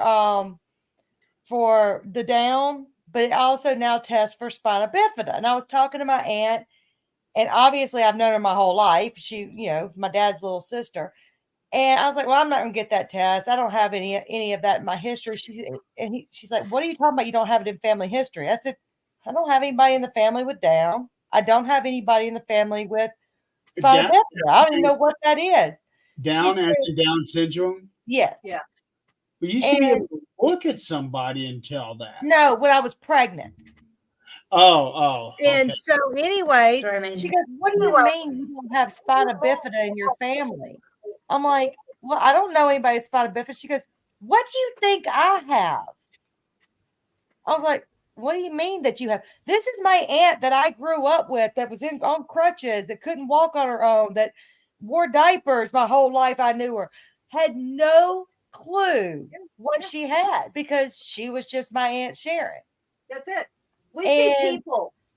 Yeah, and it was like, oh, and she goes, well, what are you going to do if he does have it? I said, I guess I'm going to ask you how to raise a child with spina bifida. That's right. That's right. That's it. But I All mean, we that's can do the is way I've been learn. since I was literally met her Right. when I was 3 months old.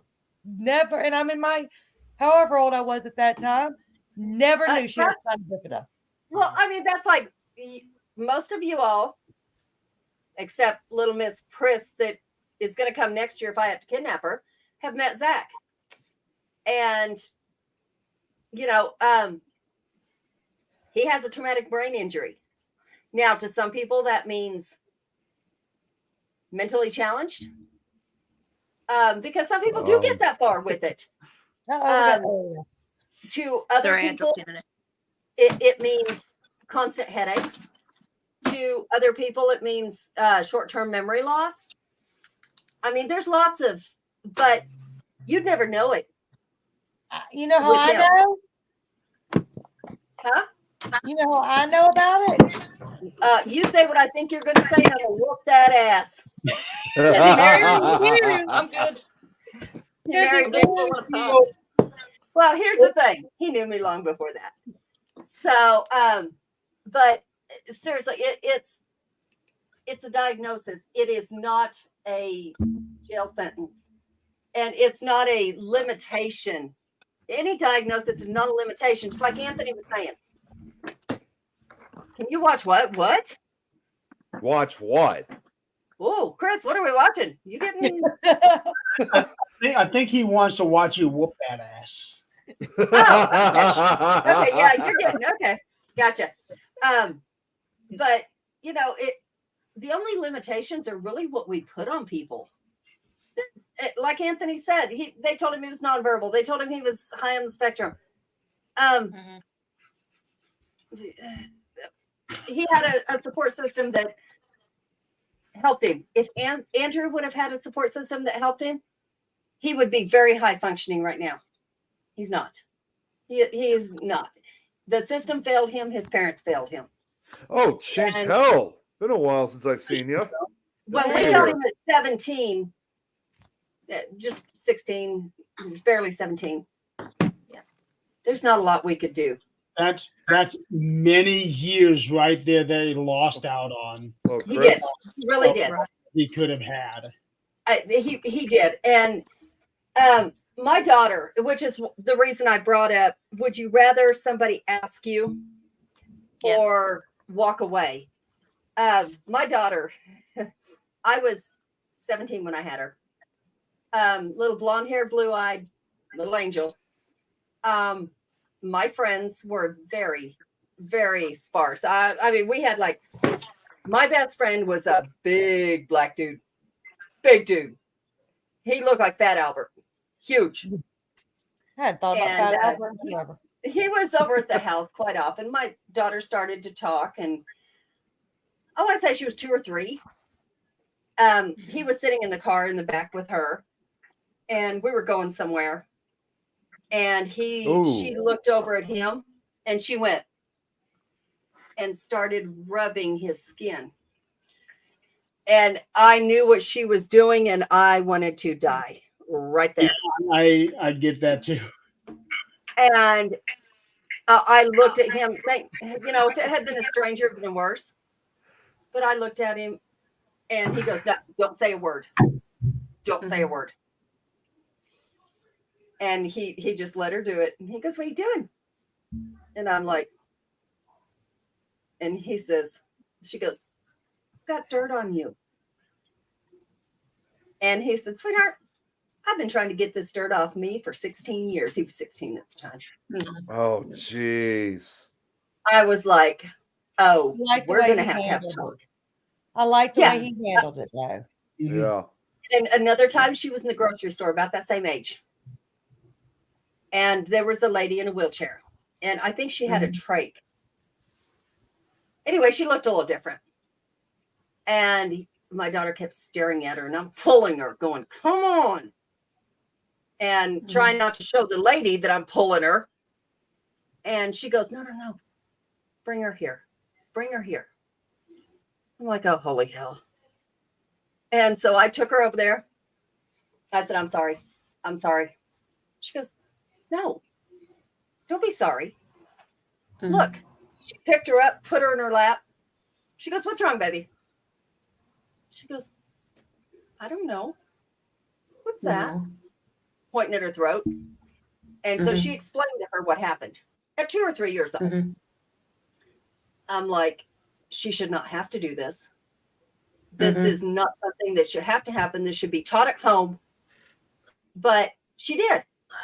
And my little girl says, okay. And she hugged her. And there was never any staring again after that.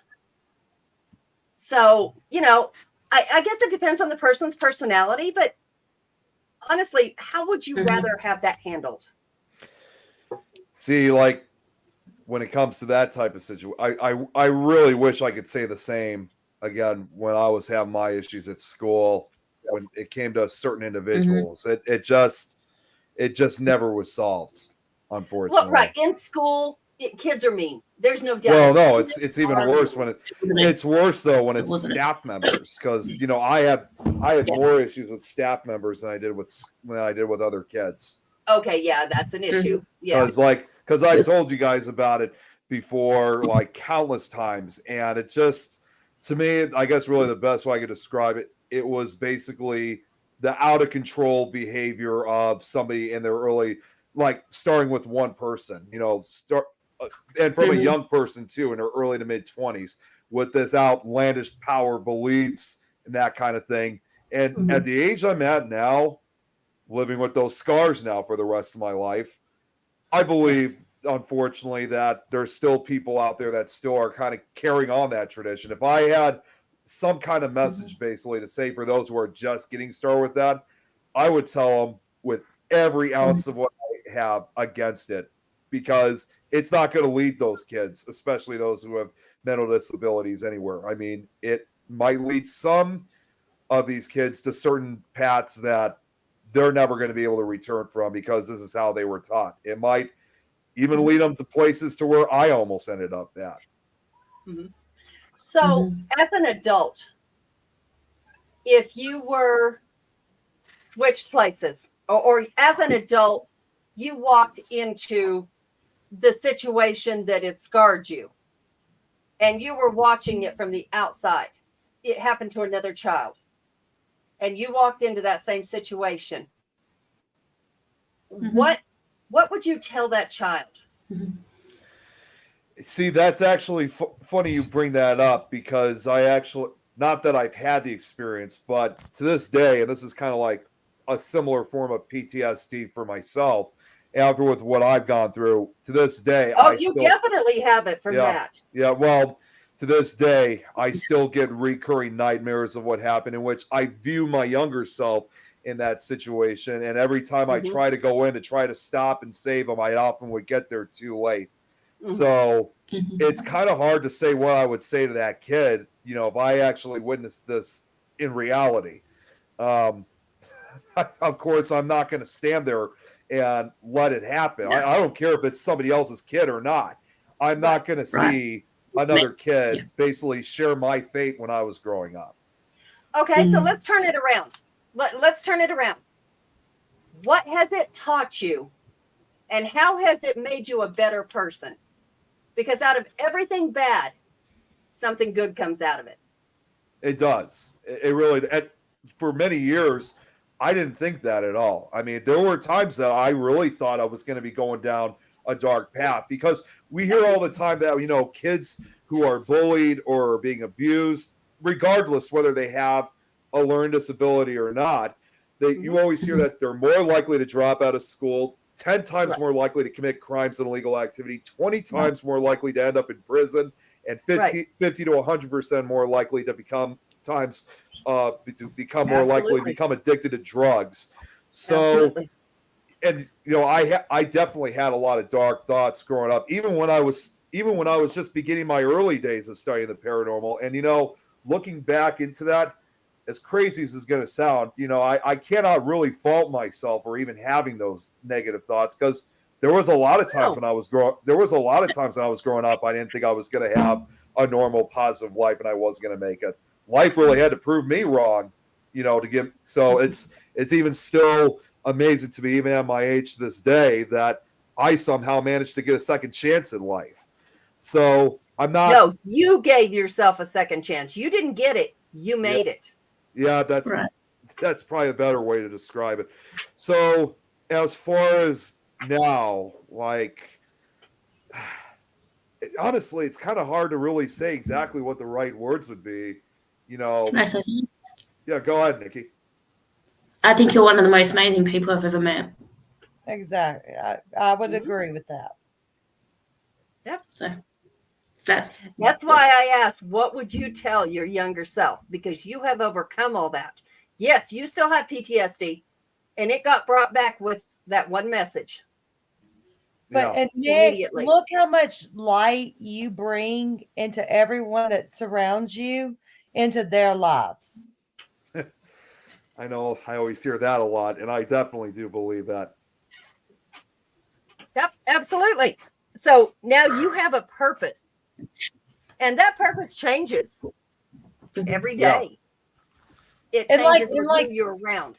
And going with what Adrian was saying, you are someone who can teach the younger kids at age 6, to respect people, no matter if they're different, no matter what kind of difference they have from the next, because we're all different. Right. Exactly. That's what I teach my job.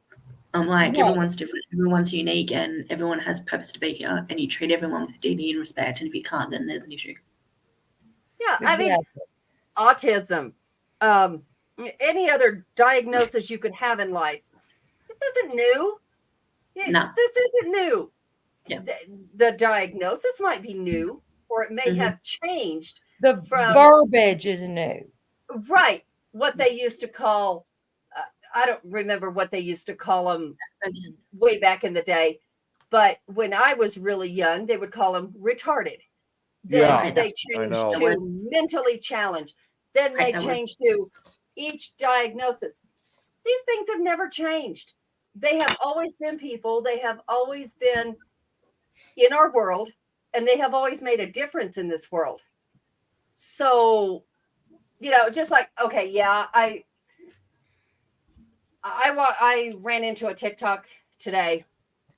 I was watching, and I had a real hard time with it. No, I don't understand.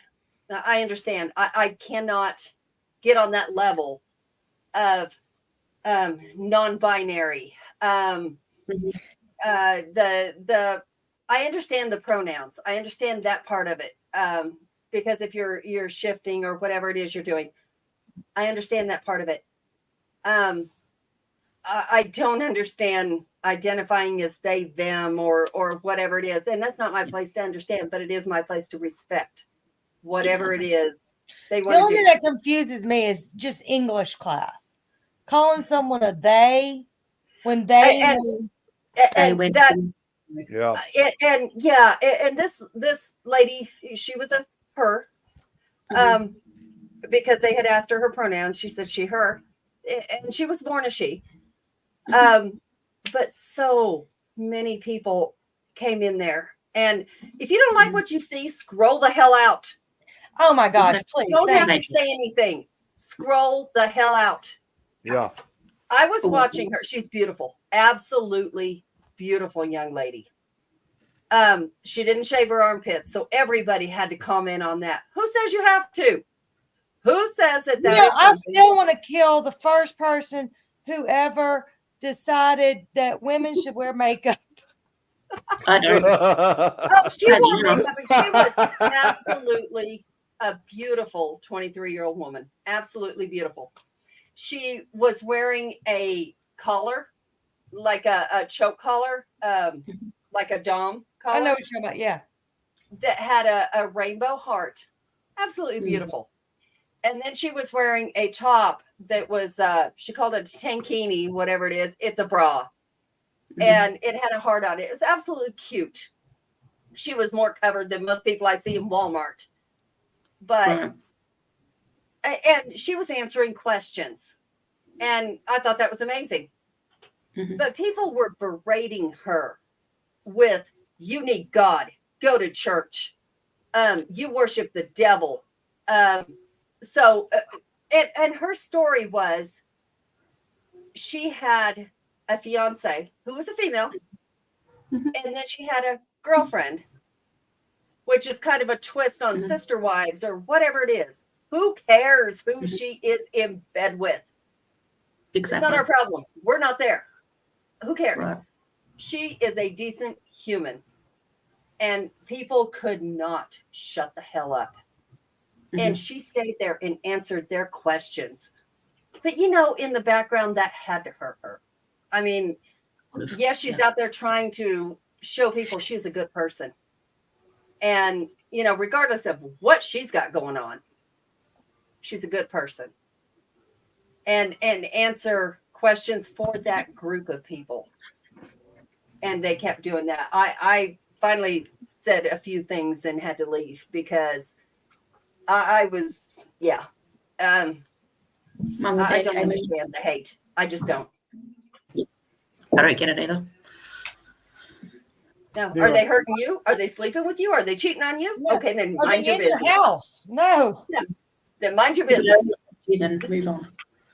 Yeah. There are a lot of people out there that are judgmental to the point where they truly believe that you have to live by the standard that they set for themselves. And I think that's where a lot of people have turned from the church. Mhm. Not that they've turned from God, they've turned from the church Yeah. because they are holier than thou, and you better keep up with what they think that you should be. It's not the people. Mhm. You're not out there to please the people. If you believe in God, you believe in God, you follow that. Right. But people won't do that anymore, and they've turned against the whole religion because that's how people want to act. Right. And I've seen some of them even turn to Satanism. I see because- that. Yeah.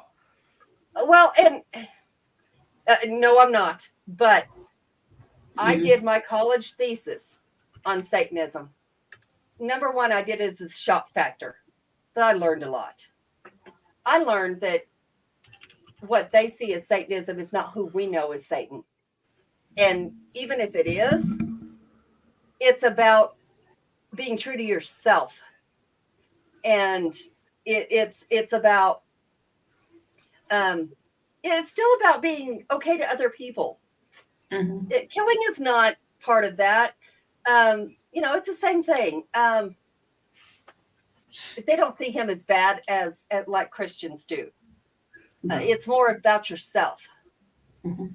And Adrian, you just And, made me have a flashback that I have not thought about in years. I'm talking 20 years.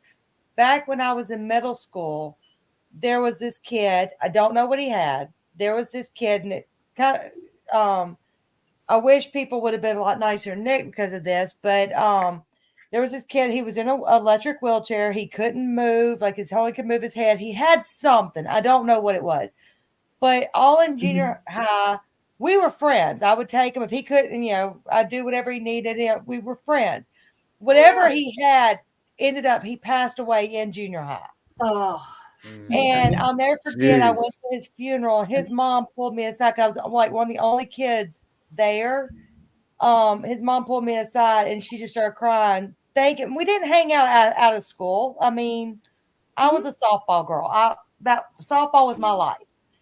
And but just because I was nice to him at school and because we hung out at school, that he always went home and talked about me. I never knew that. Aw. And I didn't realize I had that much impact on him. That's And what then people don't realize. and Right. recently, I reached out to a friend of mine I've known basically all the way through graduation. And of course, when we were growing up, being gay was not something you openly talked about. That's right. Yep. Yeah, And right. so I had several friends that to this, I mean, they're gay now. I mean, I know that. But I knew that back then, but you just didn't talk about it. When they were ready to talk, they talked. Well, I reached out to a friend of mine and it was a he then, but she dresses in drag a lot now.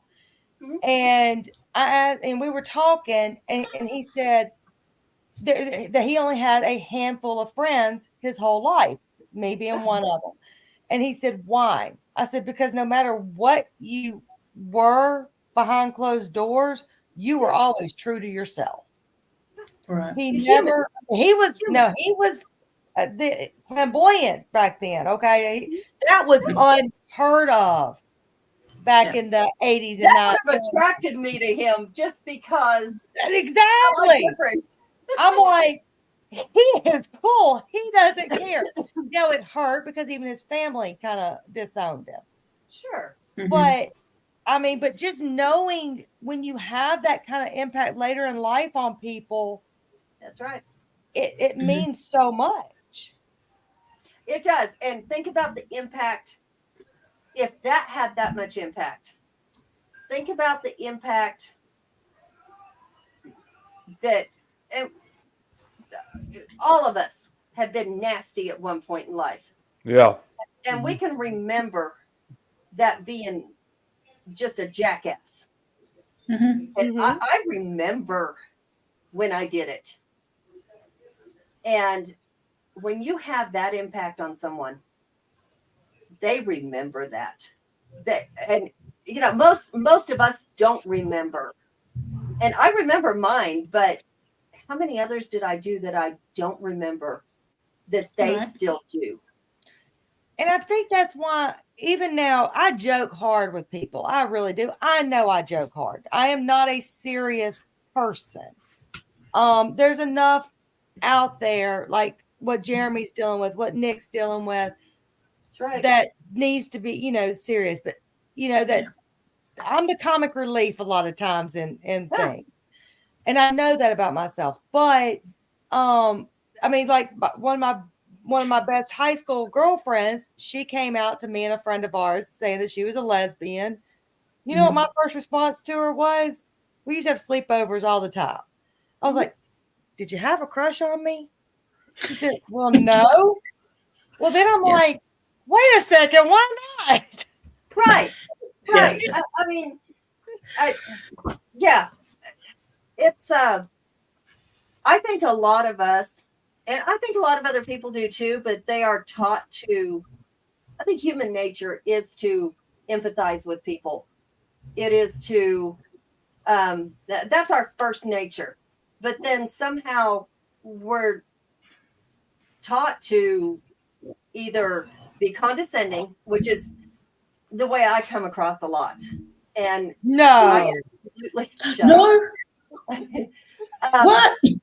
But I have this thing where, like, if somebody around me is hurting Yeah. or in pain and I can't fix it, I get Mhm. pissed.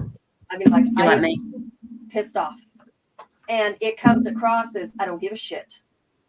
But Mhm. that's not it. It just pisses me off that I can't fix it. And Jan Right. brought something up one time, which now I know is absolutely true. I am very controlling. And it's not No. it's not wanting to control other people. It's wanting to control the situation around me and wanting to fix everything. Not that I Right. want it my way. I just want it fixed. I want Mhm. whatever it is to be fixed immediately. And when I can't do that, I don't know how to handle it. And I think that comes from when my mom died and I was 8 years old. I couldn't fix it. So now I'm trying to fix everything in life. Yeah. And I didn't think about that until Jan brought it up on our trip to Wisconsin. She was like, "You're a fucking control freak. And this is why. So fix it." Nick, I know you kind of a lot of times focus on the bad stuff, which rightfully so. But I'm sure there had to be that one person Chris out bullshit. there that stuck with you. Sometimes I wonder, is it possible to focus on that every time you start focusing on the negative, to flip it and focus on that one positive person or situation? See, with Jan. what's that, Jeremy? I was going to say that would be Jan for her. Yeah. Yeah, absolutely. For me, I mean, at least when I was growing up, I didn't really have anybody I really looked up to other than, even though I didn't see him frequently at that time, was, and I talked about it on last week's show, is my grandfather. But at the time, though, like when this was all going on, that was far distant away from me. I wasn't even thinking about it, especially the situations that I was in. So as far as like really other role models or anything, I didn't really have it. That's why, as you know, as you guys just brought it up, that I'm able to kind of teach and also be able to be there for a lot of the younger generation now, because like I want to make sure that these kids don't grow up without having a positive role model. That's And why.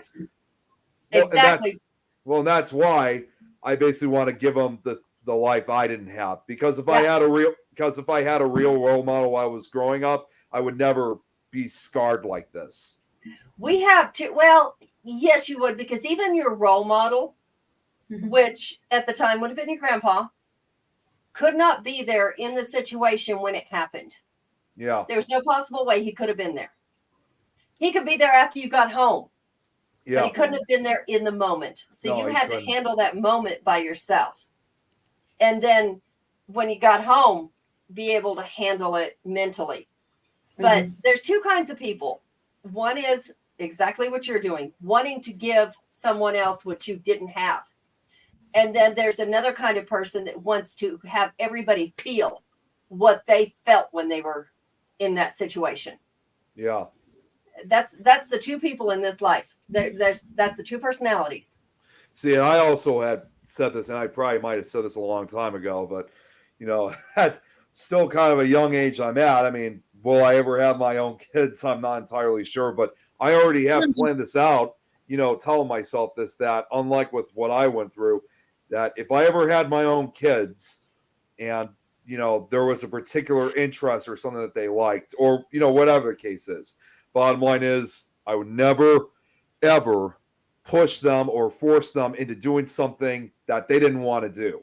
I'd want them to make their own, and whether they have whether they inherit the autism I have or not, I would never do that. I'd want them to make their own minds up. Essentially, I basically would want them to become almost like independent at a very, very early age, even long before they even turn 18, if it's of an interest to them. Right. And another thing I also had promised myself, I already told myself this a long time ago, but say, for example, if my future kids did like going to school and they decided they wanted to basically be, you know, a teacher when they grew up.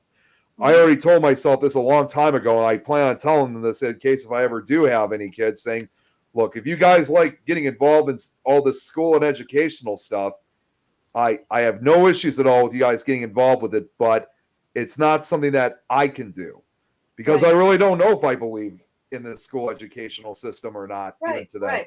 Right. Now, one thing, Nick, on that, sorry, Adrian, No, you made a comment, let them do what they want to do. The only thing I will say, yes, let them do what they want to do. However, don't let them quit. I see that too much. Well, that. No, I would not want them to quit. And quit. Right. No, I wouldn't want them to quit. Definitely not. Nick, you have thought about this enough, and you have went backwards in your head with everything that's happened enough. I think you'd be a great dad, and you wouldn't have to worry about it. But I'll tell you, and I don't know if I'm the only one because people don't talk about this. I wasn't up until, okay, so we're going to say my age. I'm 49. Up until I hit about 40, I was probably between the two. I was very empathic, always have been, but I was also like,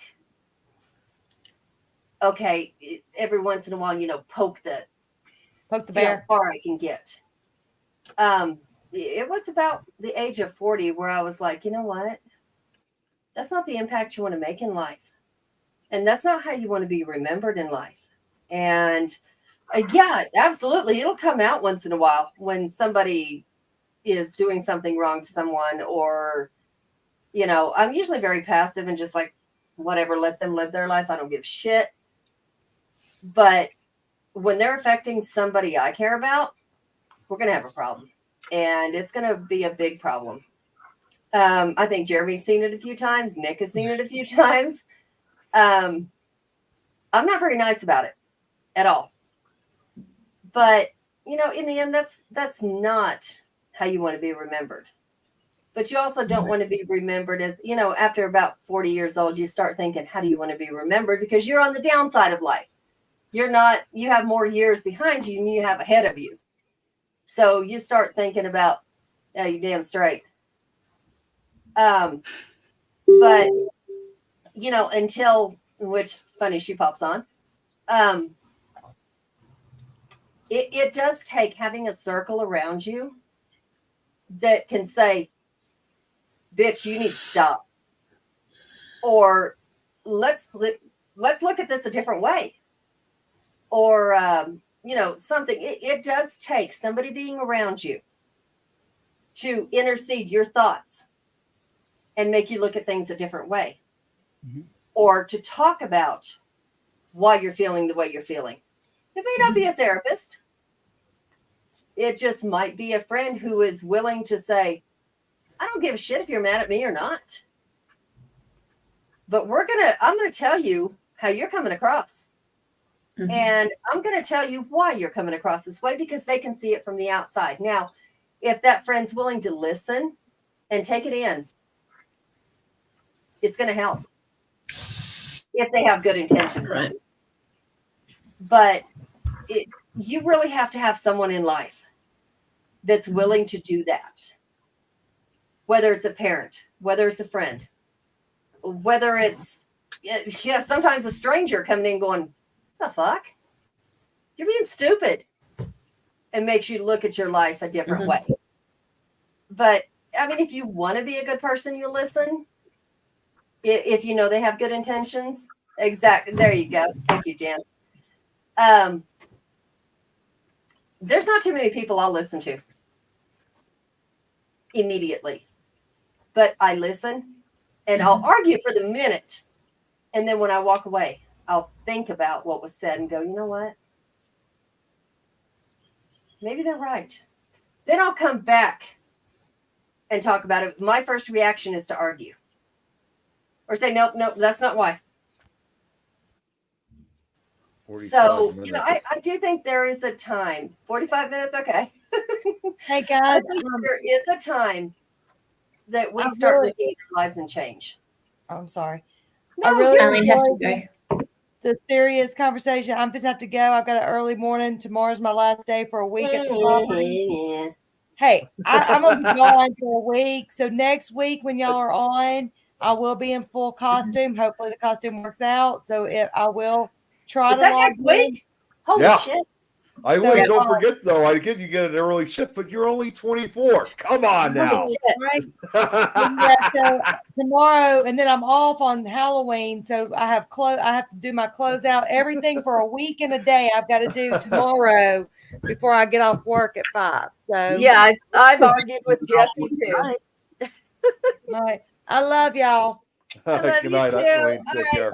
So next Have a good week night. we have Benny on. We Well. will definitely be privileged because he never comes on. This will definitely be interesting. And of course, I will be in costume too. Oh, we know you will. Well, I'm not saying I will. Me you neither. were last year. Was I? Well, no, you were kind of wearing this hat mask or whatever the hell that thing was. Yeah, that's. I was wearing my son's. Oh yeah, there it is. My son's wrestling mask. I don't know if I'll be in costume or not. I cannot wear a mask on. Nick, I don't know how in the hell you do it. Here. Oh, Okay. wait a minute. Wait a minute. Oh, Hang there on. we go. I That's am it. going to wear something Wait. And the glasses on. You can be it. There we go. That's it. That's what I'm gonna do. Adrian, there is something I do want to touch up on that you said earlier with your daughter. The way that. Oh no! Chris, are you? You would be privileged to see me naked. Are you kidding me? Hey, whoa! Wait, what? I Whoa. had my headphones on for a second. What the hell? Think about it, Nick. Just Nick, just ignore it.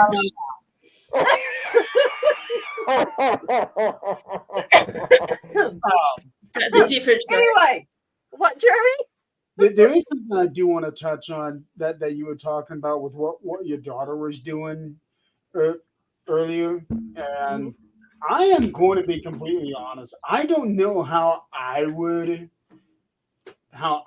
be like during the time when I have my trade, because the big guy, So, he's probably seen that all his life. And seeing that from a little bitty girl doing something cute like that, I can absolutely see him reacting the way that he did. The lady in the wheelchair, my guess for her, she probably had been in that predicament for a long time and had completely. I think so. Yeah. I think so. She was a beautiful little lady. I'll never forget her face. She was blonde, beautiful little lady. I don't know if I would have done so well in that situation. But at the time, everything being so fresh, I haven't accepted anything. Right. Is to be, because I would dare say that I was embarrassed by how I looked on that. Yeah, and I think that does come from, and that's why I was asking everybody how they felt about that, because I do think how somebody reacts to that is a reflection of how they're feeling themselves. Mm-hmm. Um, And you know, I was not exactly in the best of place. I was in a dark place for those few months. Yep. Joe. Now, like Nikki, I would, correct me if I'm wrong, but I would suspect that if someone asked you a question, you would answer it if they weren't being condescending or just being stupid about it. Mm-hmm.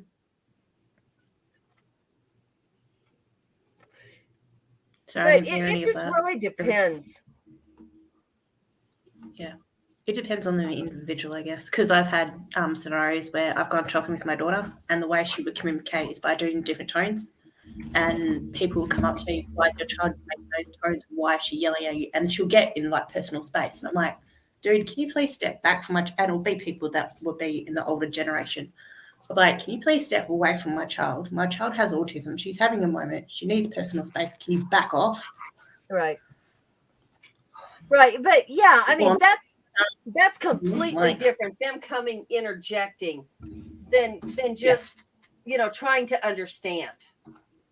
Yeah, they have That's no when I business come out. interjecting. And I'm like, if you're curious of why she's doing something, come up and ask me. Like, I'm not that scary of a person. Just like, hey, what is she doing? And I'll explain it to you, which I shouldn't have to, but I'm happy to do that. Right. And like my daughter, she runs a daycare. And my daughter was abused as a child, not by me. But she was abused. And you go one of two ways. You either keep that cycle going or you break it. Mm-hmm. Right. And she completely broke it. And she broke it to the point where her daughter is spoiled. not spoiled bad, but like she didn't want to talk when she was little, so she taught her Mhm. sign language. That's what we do. And I would not have been that way. Of course, I'm an older generation too. I would have said, "No, you tell me what you want, and I'll give it to you," because this child could speak. She just didn't want to. And but now, this child knows sign language, and for her daycare, that helps. She can communicate with some of the kids in the daycare. That are definitely. And I would always tease my daughter because her child had a nap time, and I mean on the dot. I don't care what was going on. She hadn't seen me for a year. It was nap time. She was going down for a nap. Period. End of story. And I used to tease her all the time about that. I told her, I said, "There's not a playbook for kids. They will tell you how it's done." Right. And of course, her daughter turned out amazing. She's Nick, can you breathe? You're right. I'm just checking up on Nick. You're right. he can now, and when he can put his earbuds back in, he'll be able to hear. I'll re-say that. Hang on. There we go. Nick, you you're can hear right. us now. Okay. You know, Wait, Nick, I got to tell you, it is so much fun watching you making yourself suffer.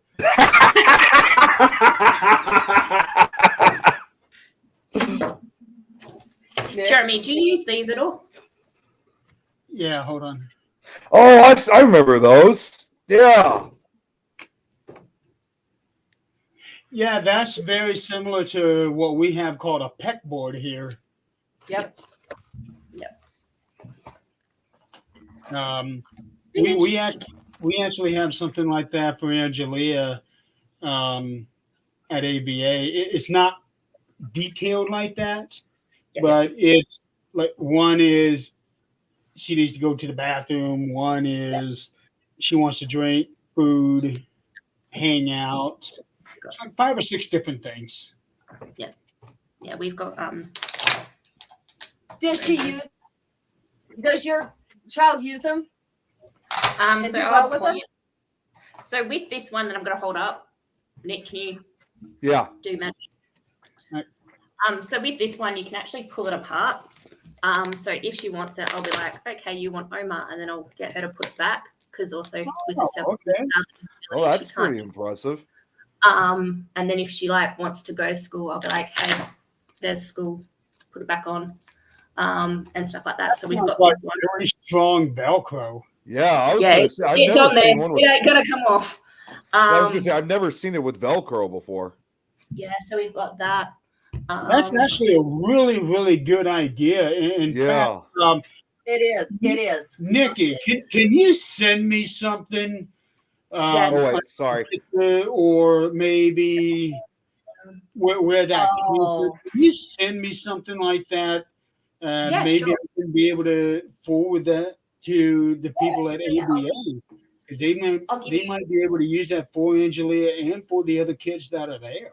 Yeah. That's cool. Yeah, I'll definitely send. I'll make one up for you, and I'll email it to Nick or whatever, or I can send it to you. It may take a while, but Oh, you don't need to do that. Just send me like a picture or even a video of how it's used, and I can Okay.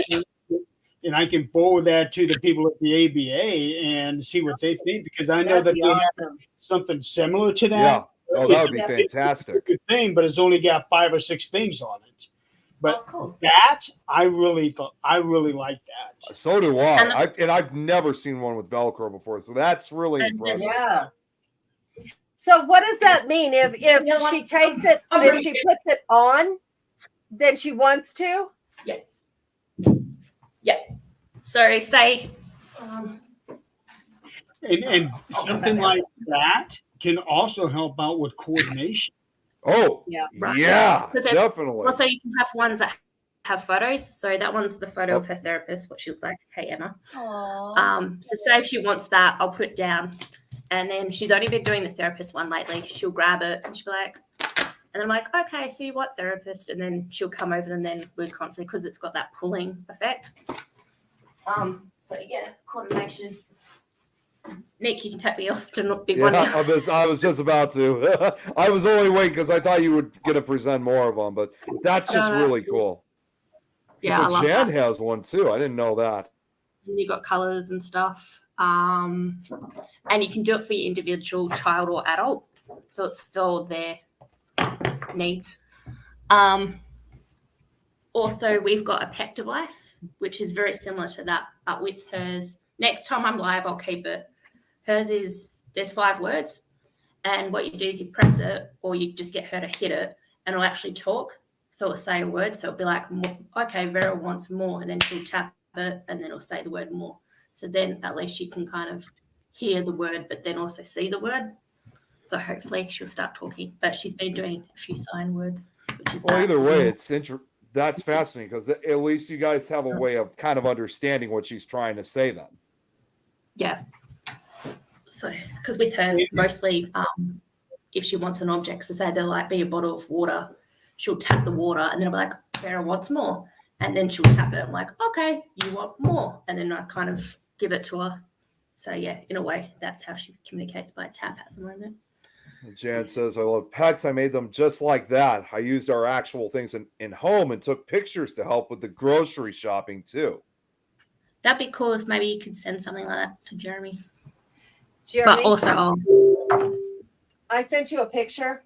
I Yeah. know Jan won't mind.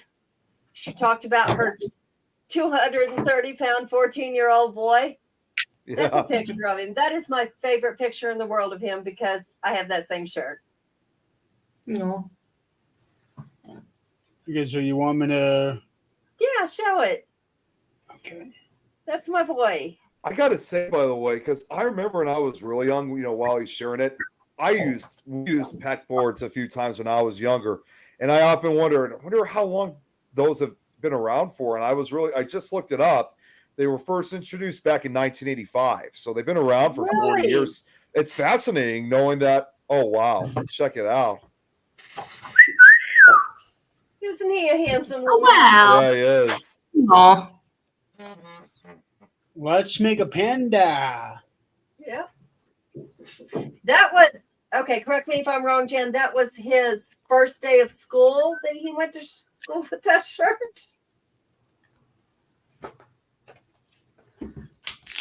Sorry, I'm just putting the Yeah, back. so, yeah, just by looking at Jam, that's my piggy. Yeah, that was Wow. his nickname. That yeah. Oh, he's was? Piggy. Okay. Nate is Tater. Tater. Tater tot. Tater. Yeah, I was thinking tater tot. So That that, was- Tater tot. Evelina is Go Demon. around. Does She'll she tell the story sometime. food jokes and things like that? Evelina's Demon Child. What, Jen? Dylan's the bot. Yeah, What? yeah, yeah.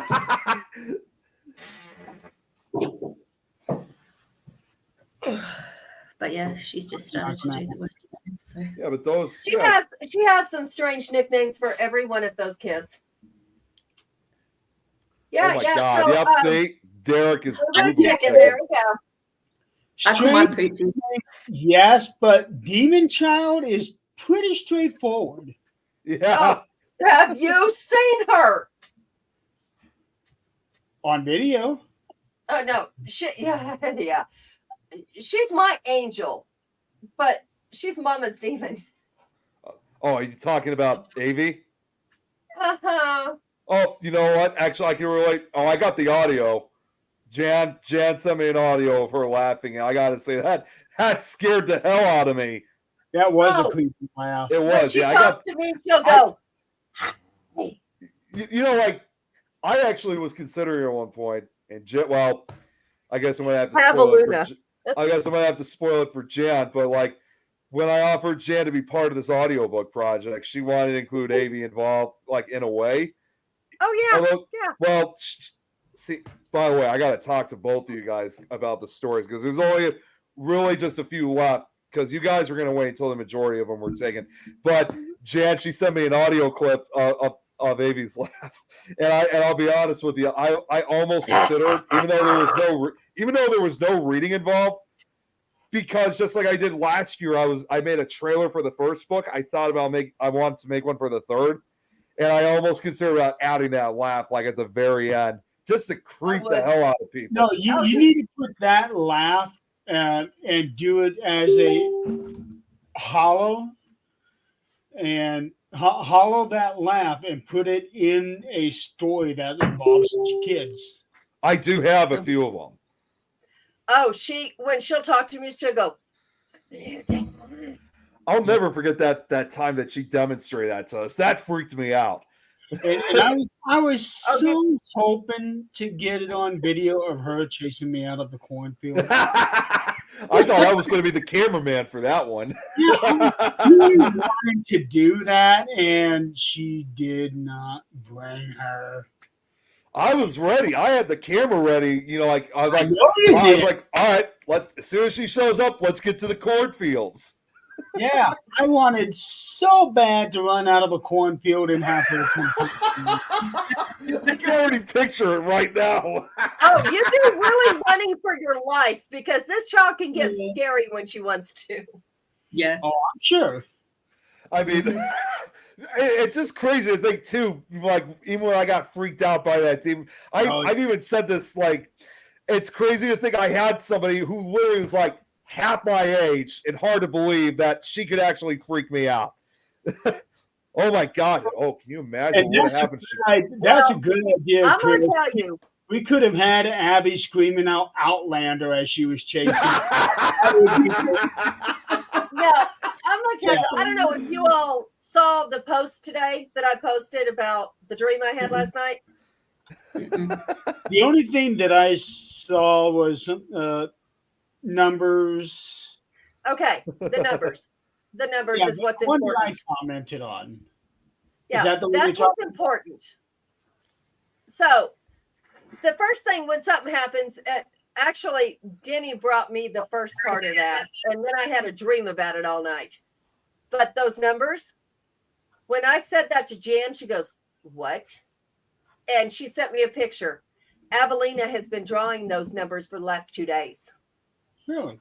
Really? And then I showed her a picture of where the people were sitting in my dream. Avelina had already drawn that same thing next to those numbers. I had no clue. Javelina, it's Javelina. Interesting. Javelina.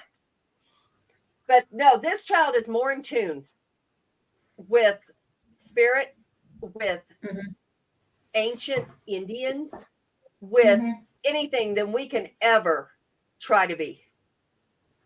Right, Because she has been nurtured. To develop her. Oh, there's no need to develop. You learn from her because she has not been like we have been told there's no monsters under your bed. Stop acting like that. Or there's nothing in your closet. You know, we're taught, nope, that stuff doesn't exist. We don't see it. So we don't see it. This child has not been taught that. She has been taught, what do you see? Okay, we'll deal with that. Come on, go to bed. It's not, you don't see it. It's okay, we'll deal with it. Let's deal with it. Tell it to go away. Yeah, Nikki, I remember you've said that we've had a few conversations on that case involving your daughter, and I remember you've said that a couple times as well. I remember from some of our previous conversations. Yeah, I mean, Yeah, these so- kids are amazing. Yeah, Vera has this thing about waking up at 3 a.m. every night. Like, I can put her to bed the latest as possible, but she'll still wake up at 3 a.m. and she'll walk around. She'll be like, Oh, I'm like, oh, you can do sleep. She'll just sit there and she'll be like, and I'll just like, angel guides, can you please watch over her? But whoever's here, you need to let her sleep. And then, yeah. but she's not scared of them. No, They're It part just of keeps her her world. up. Yeah. they just pick her up. Yeah. That's, you know, you couldn't ask for more than that. She's not scared. They're part of her world. She sees Yeah. what we can't. Right. She's like me. So, yeah. Do a white light bubble. Mhm. I've never heard of that before. A white light bubble? Yeah. So what that is- That's what we do before we go into anywhere. We put a white light, like a bubble, around us of Oh, so- protection. Mirrors. Protection. Okay. I do mirrors. I pretend Okay. there's mirrors around me. Like when I'm in the public, I pretend there's mirrors around me, and if there's negative, then it reflects and hits them. So reflects back. Okay. 12-year-old girl whose mom works at the Abbey. She's like that too. Really? Okay. This, I tell you, the Abbey is like, there's always constantly something different coming out, something more. There's just like layers to that place. Yeah. It was know. different. What, Jeremy? It was different. It really was compared is, to a it lot is. of other. I would probably say it definitely was different compared to a lot of other sites I've investigated. Mm-hmm.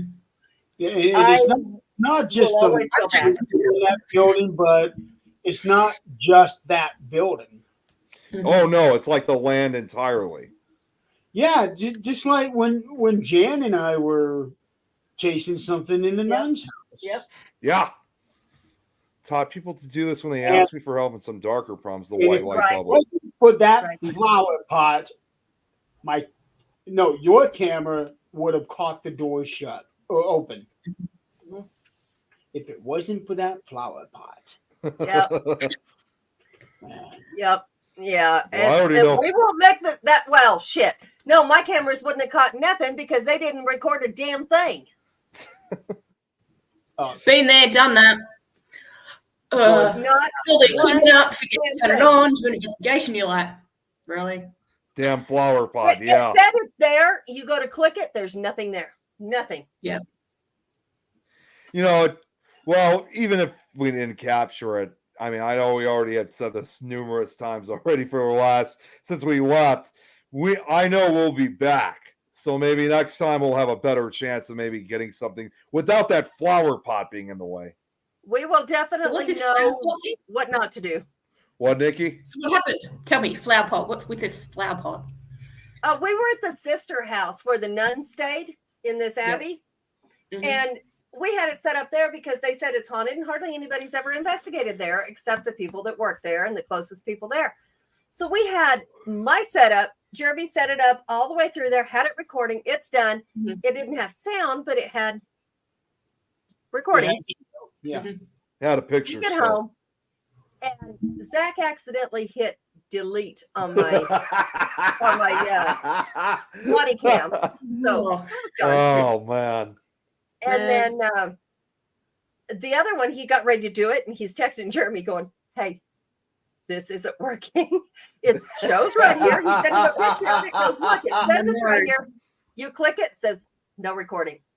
Usually, for my DVR system, the only way to delete something is to format it. Apparently, that doesn't work on you. It does. It's not that way on yours. Yes, flower pot. Yeah.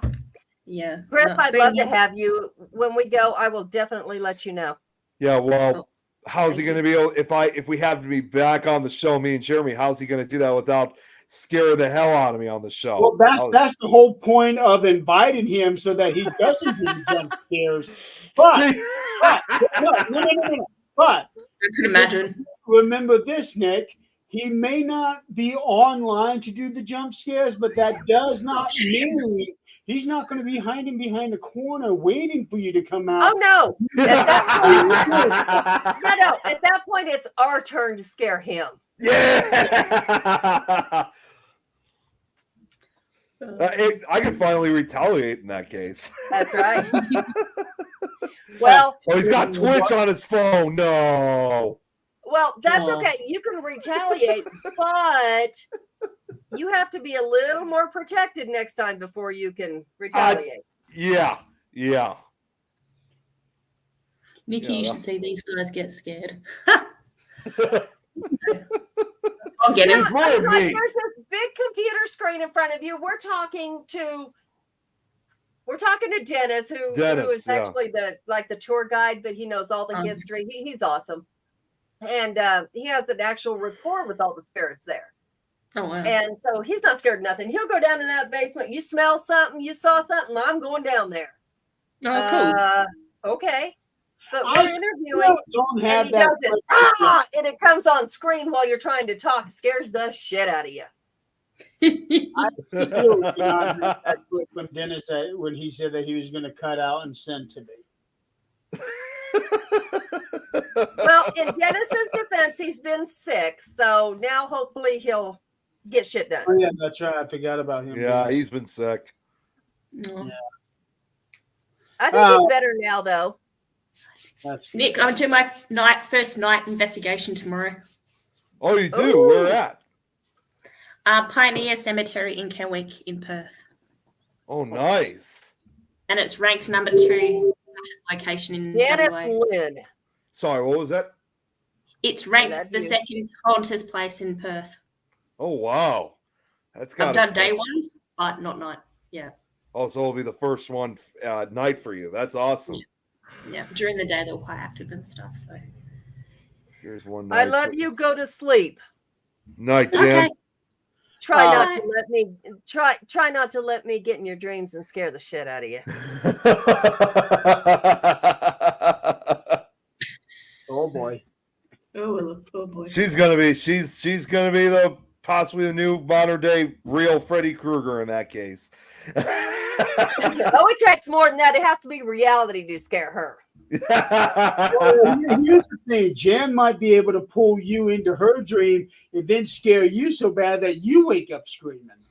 It's just going to depend on who's stronger that night. Halloween will scare the shit out of both of us. Hmm.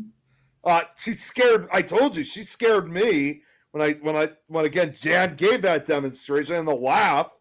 Like, holy! I mean, I wasn't thinking that it was going to be that bad. I'm like, holy Christ! You ought to But see that nothing child will when ever you're touch. talking on the phone, and she's just like, "What you doing?" Just- Nothing will Not right. ever touch the way that I scared her All right, I'm there. twice in the same day doing the exact same method. Wait, what? I scared Jan twice the same day doing the exact same thing. What, naked with margaritas? And Yeah. both times she almost jumped into Adrian's arms. You were naked with margaritas? Yeah. She had the window up and I could hear that high pitched.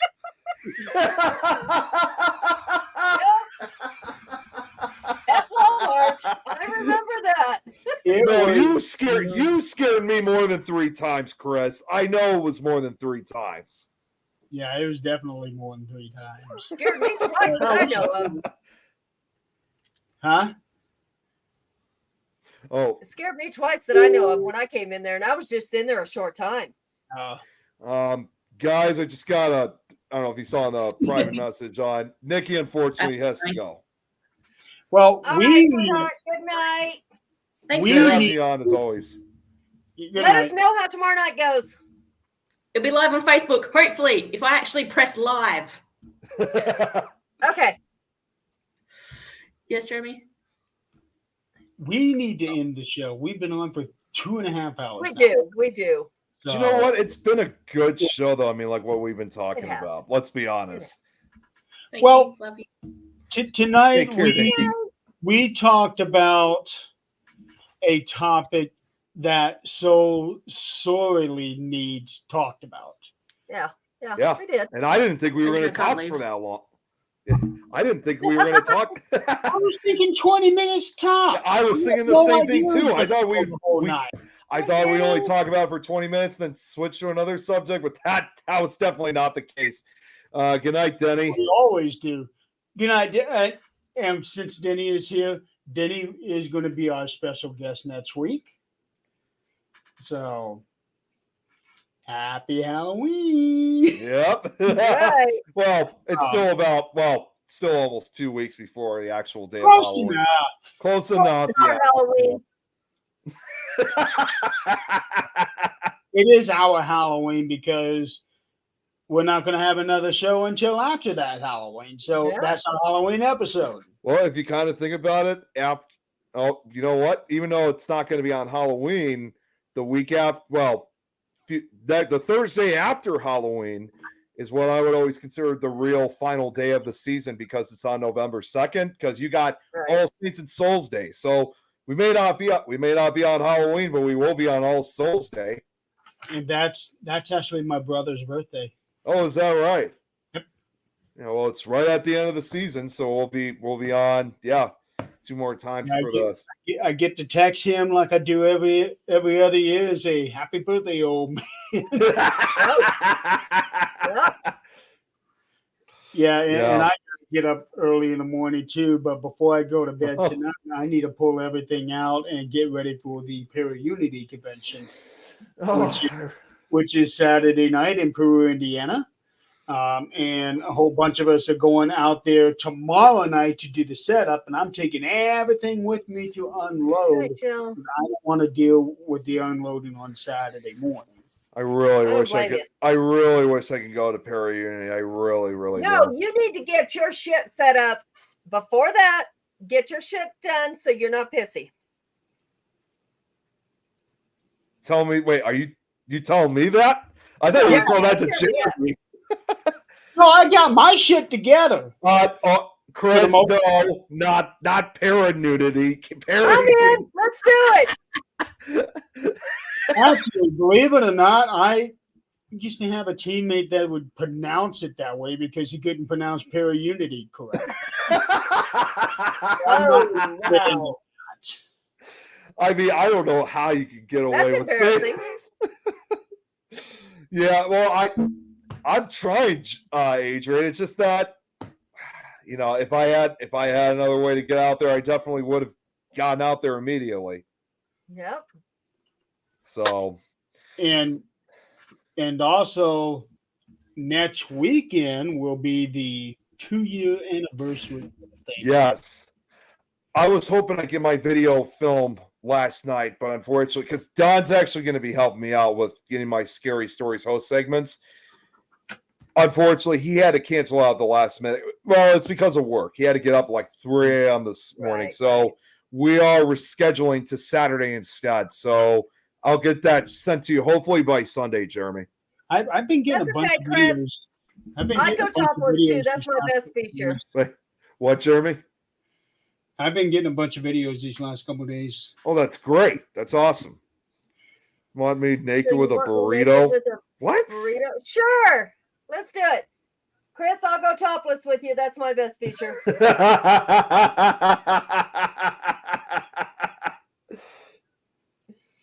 And then Denny can be with us with the burrito and we'll go. Let's go. Let's do this. I also saw that video, by the way, that you sent me, Adrian, about that other person that put Gorilla Glue in their hair. Wasn't that awful? No. Who in the hell? I saw that You video. saw- I'm thinking, why are people still doing that? I don't know, but I've told you guys about that other video. They've actually been doing it because it's been on TikTok. Yeah, they're obviously using it also to create GoFundMe so they can become rich as hell out of it. Yeah, the go fund level, me to get this shit out of my head. the Well, level more of stupid it wouldn't be in your stupidity. head. What, Jeremy? The level of stupidity. They're always like the same thing. It's like I always ask. It's like these people are saying, "Have you ever used it for hair gel?" I heard it works really well, so I decided to give it a shot. But it all goes back originally to because there was a lady who did it originally, and she's infamous for it. Somebody with naked margaritas. Yeah, that'd be Jan. We'll see each other in our dreams tonight with naked margaritas. We're I mean, good. okay. I mean, I have Meet to us ask, there. how did we as a society make it to the year 2023? With I those don't know. labels on shampoo that says only use externally, do not drink. it had people drink it anyway. I mean, I don't know. Honestly, I wish I knew the answer, Jeremy. But this whole thing about naked margaritas, I'm just gonna say this. I mean, can we Gorilla Glue them onto Chris? Well, if you have anything let's work involving on that. margaritas, you're going to be playing a Jimmy Buffett song at that time. Hey, you know what? He's already crossed over. We can do this. We can do this in our dreams. We can get it. We got this. Survival of the fittest. With naked We don't want with to be like being those other naked, paranormal people. with being naked, margaritas. We will invite Jimmy Buffett. Chris, you can come along. Denny, you and your burrito. Let's go. I hate to say this, but you guys know that Jimmy Buffett is dead now, right? That's what I said. We'll invite him Oh, in our dreams. invite him. Yeah, okay. I Now was that going to he's say, crossed over. yeah. So we get to have our own late version of Huff Paranormal. Sounds like a fun party. Yeah, yes, it does. It Jill. does. We will see how this goes by morning. Well, We'll see who scores who. You I ready, won't be- Chris? I won't take part in this one. You may not have a choice if we decide to summon you. I'm not appearing naked though. That's for sure. If we summon you naked, you will be. I got loads of stuff on right now. I think You I'm may good. have them on physically, but when we summon you in our dreams, you may not be. God no. That sounds like Nightmare on Elm Street Part 4. Yeah. Nick of the Elm. Woo, furries. Do we, Jeremy I can be will the have furry. no part in furries. When I first saw that, I swore I read that as fairies. No, don't answer that. Whatever you want to come as, let's do it. I will have no association with furries.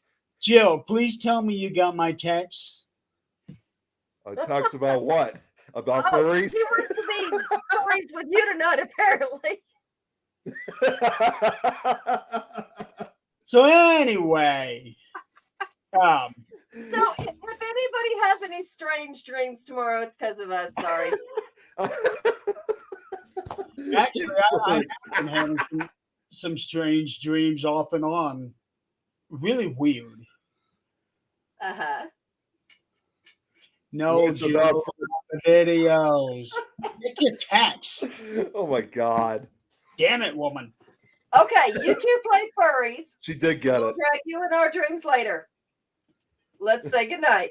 Let's say good night. I got stuff to do. I got stuff to Yes, do. you too. do. Like I said, Get Adrian- dressed in that furry outfit. and We'll see you Adrian, like I later. said, I'm gonna reach out to you next day or two just to give you the update on the stories because I actually am trying to speed this up. So I'll message you either tomorrow or next day afterwards, both you and Jan. Oh God, Jill, don't even bring that up. You've got many of them. She's actually being serious. Okay. Along with I thought you meant the furries. what happened today and how we solved it. Okay. Since we are talking about furries, I do want to bring this one picture up. Oh because God. he just Let's posted see how this- you're going to dress tonight. Let's see it. Should I get an adult for this?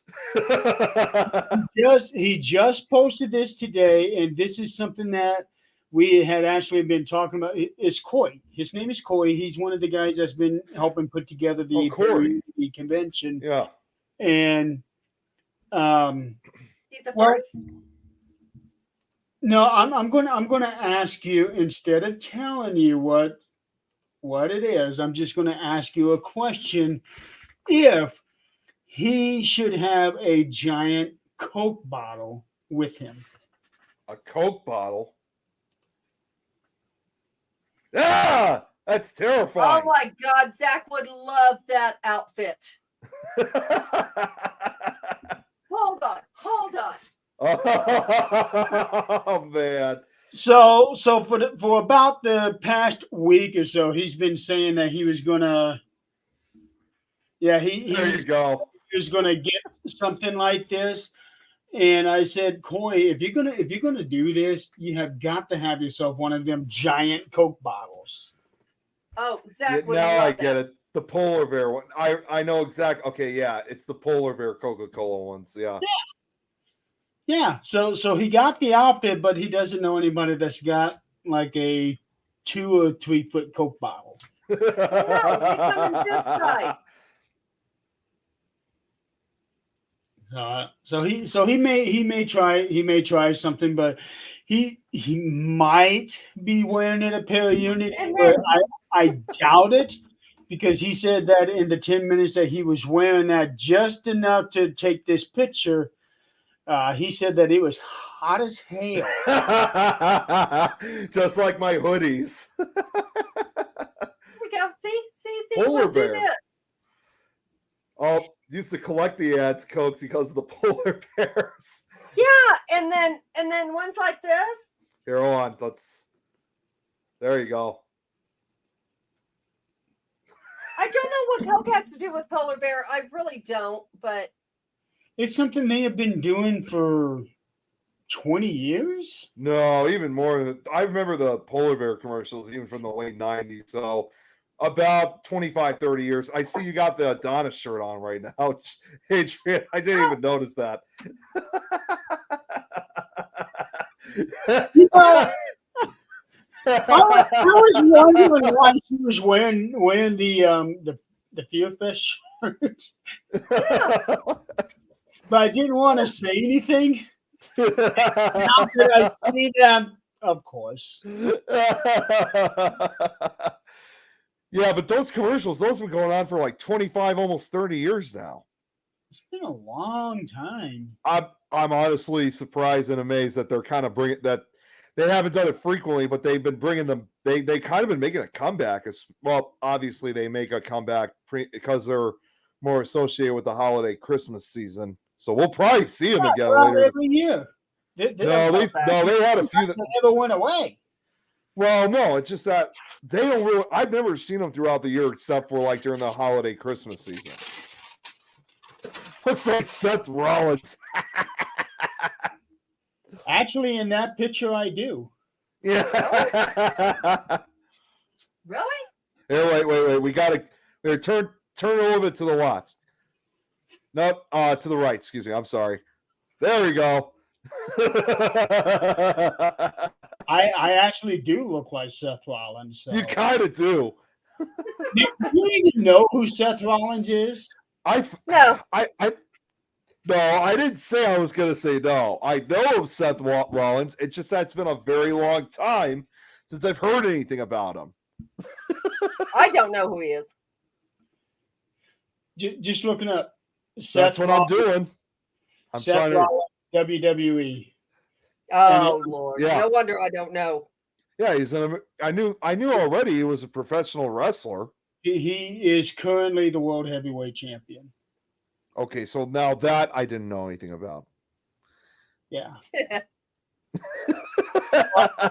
is one of the hardest working wrestlers today. Now I'm going to assume that you guys have you've talked about Marks on Wrestling, obviously, right?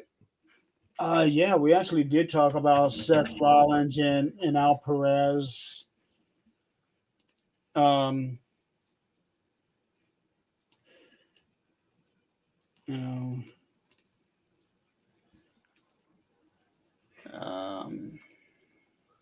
That's funny. I'm looking up more of his film, like because it's funny. He's even been involved in video games. Right here.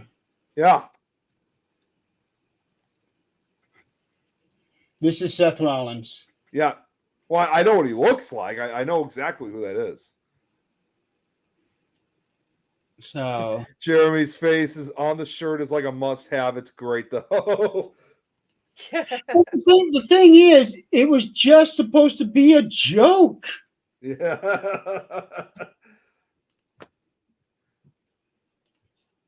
But people took it seriously. I never took it seriously. That wasn't me. You're lucky I wasn't wearing the shorts. You have that? Yes. Oh boy. Do I really want to know what they look like? I don't think I want They're to. No, you spandex. don't. Okay, good. I'm glad you're against that. Because Actually, Jill, we have that, and I'll send you the link. What were you gonna say, Jeremy? I was gonna say because the way that my face is positioned on those shorts is not the best. Yep, but I'm good. I don't need to see it. they all have different cuts. Do though. we ask? They all have different cuts. It's okay. Hope that's not going to be me one day if someone takes a picture and puts it on. I seriously hope that's not going to be me one day. Well, yeah. Challenge accepted. What challenge? You don't want to know. Yeah, fucked up, Nick. All right, folks, we need to get off of here. We're coming up on 3 hours now. Yep. We've had a great show tonight. Oh, this was great. No doubt about it. It really was. We should have serious topics like this more often, to be honest. Yeah, really. And no, thank God they're not, Jill. They are silky, but they're spandex.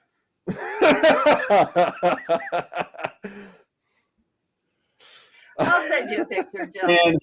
And let the embarrassment roll in. Yep. All right, y'all. Those of you that are lucky enough to see us in your dreams, we will see you tonight. The rest of you, we'll see you next week. I better bundle up. And It won't help you in dreams. beware of the extra long fingernails. And the red and green stripes. And the hat, too.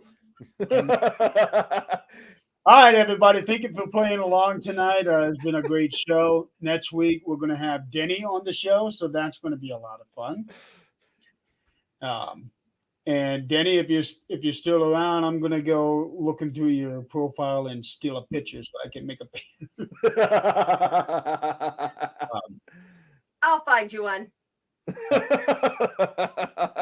So until next week, don't forget 13th Dimension is not on this weekend because I am going to be busy.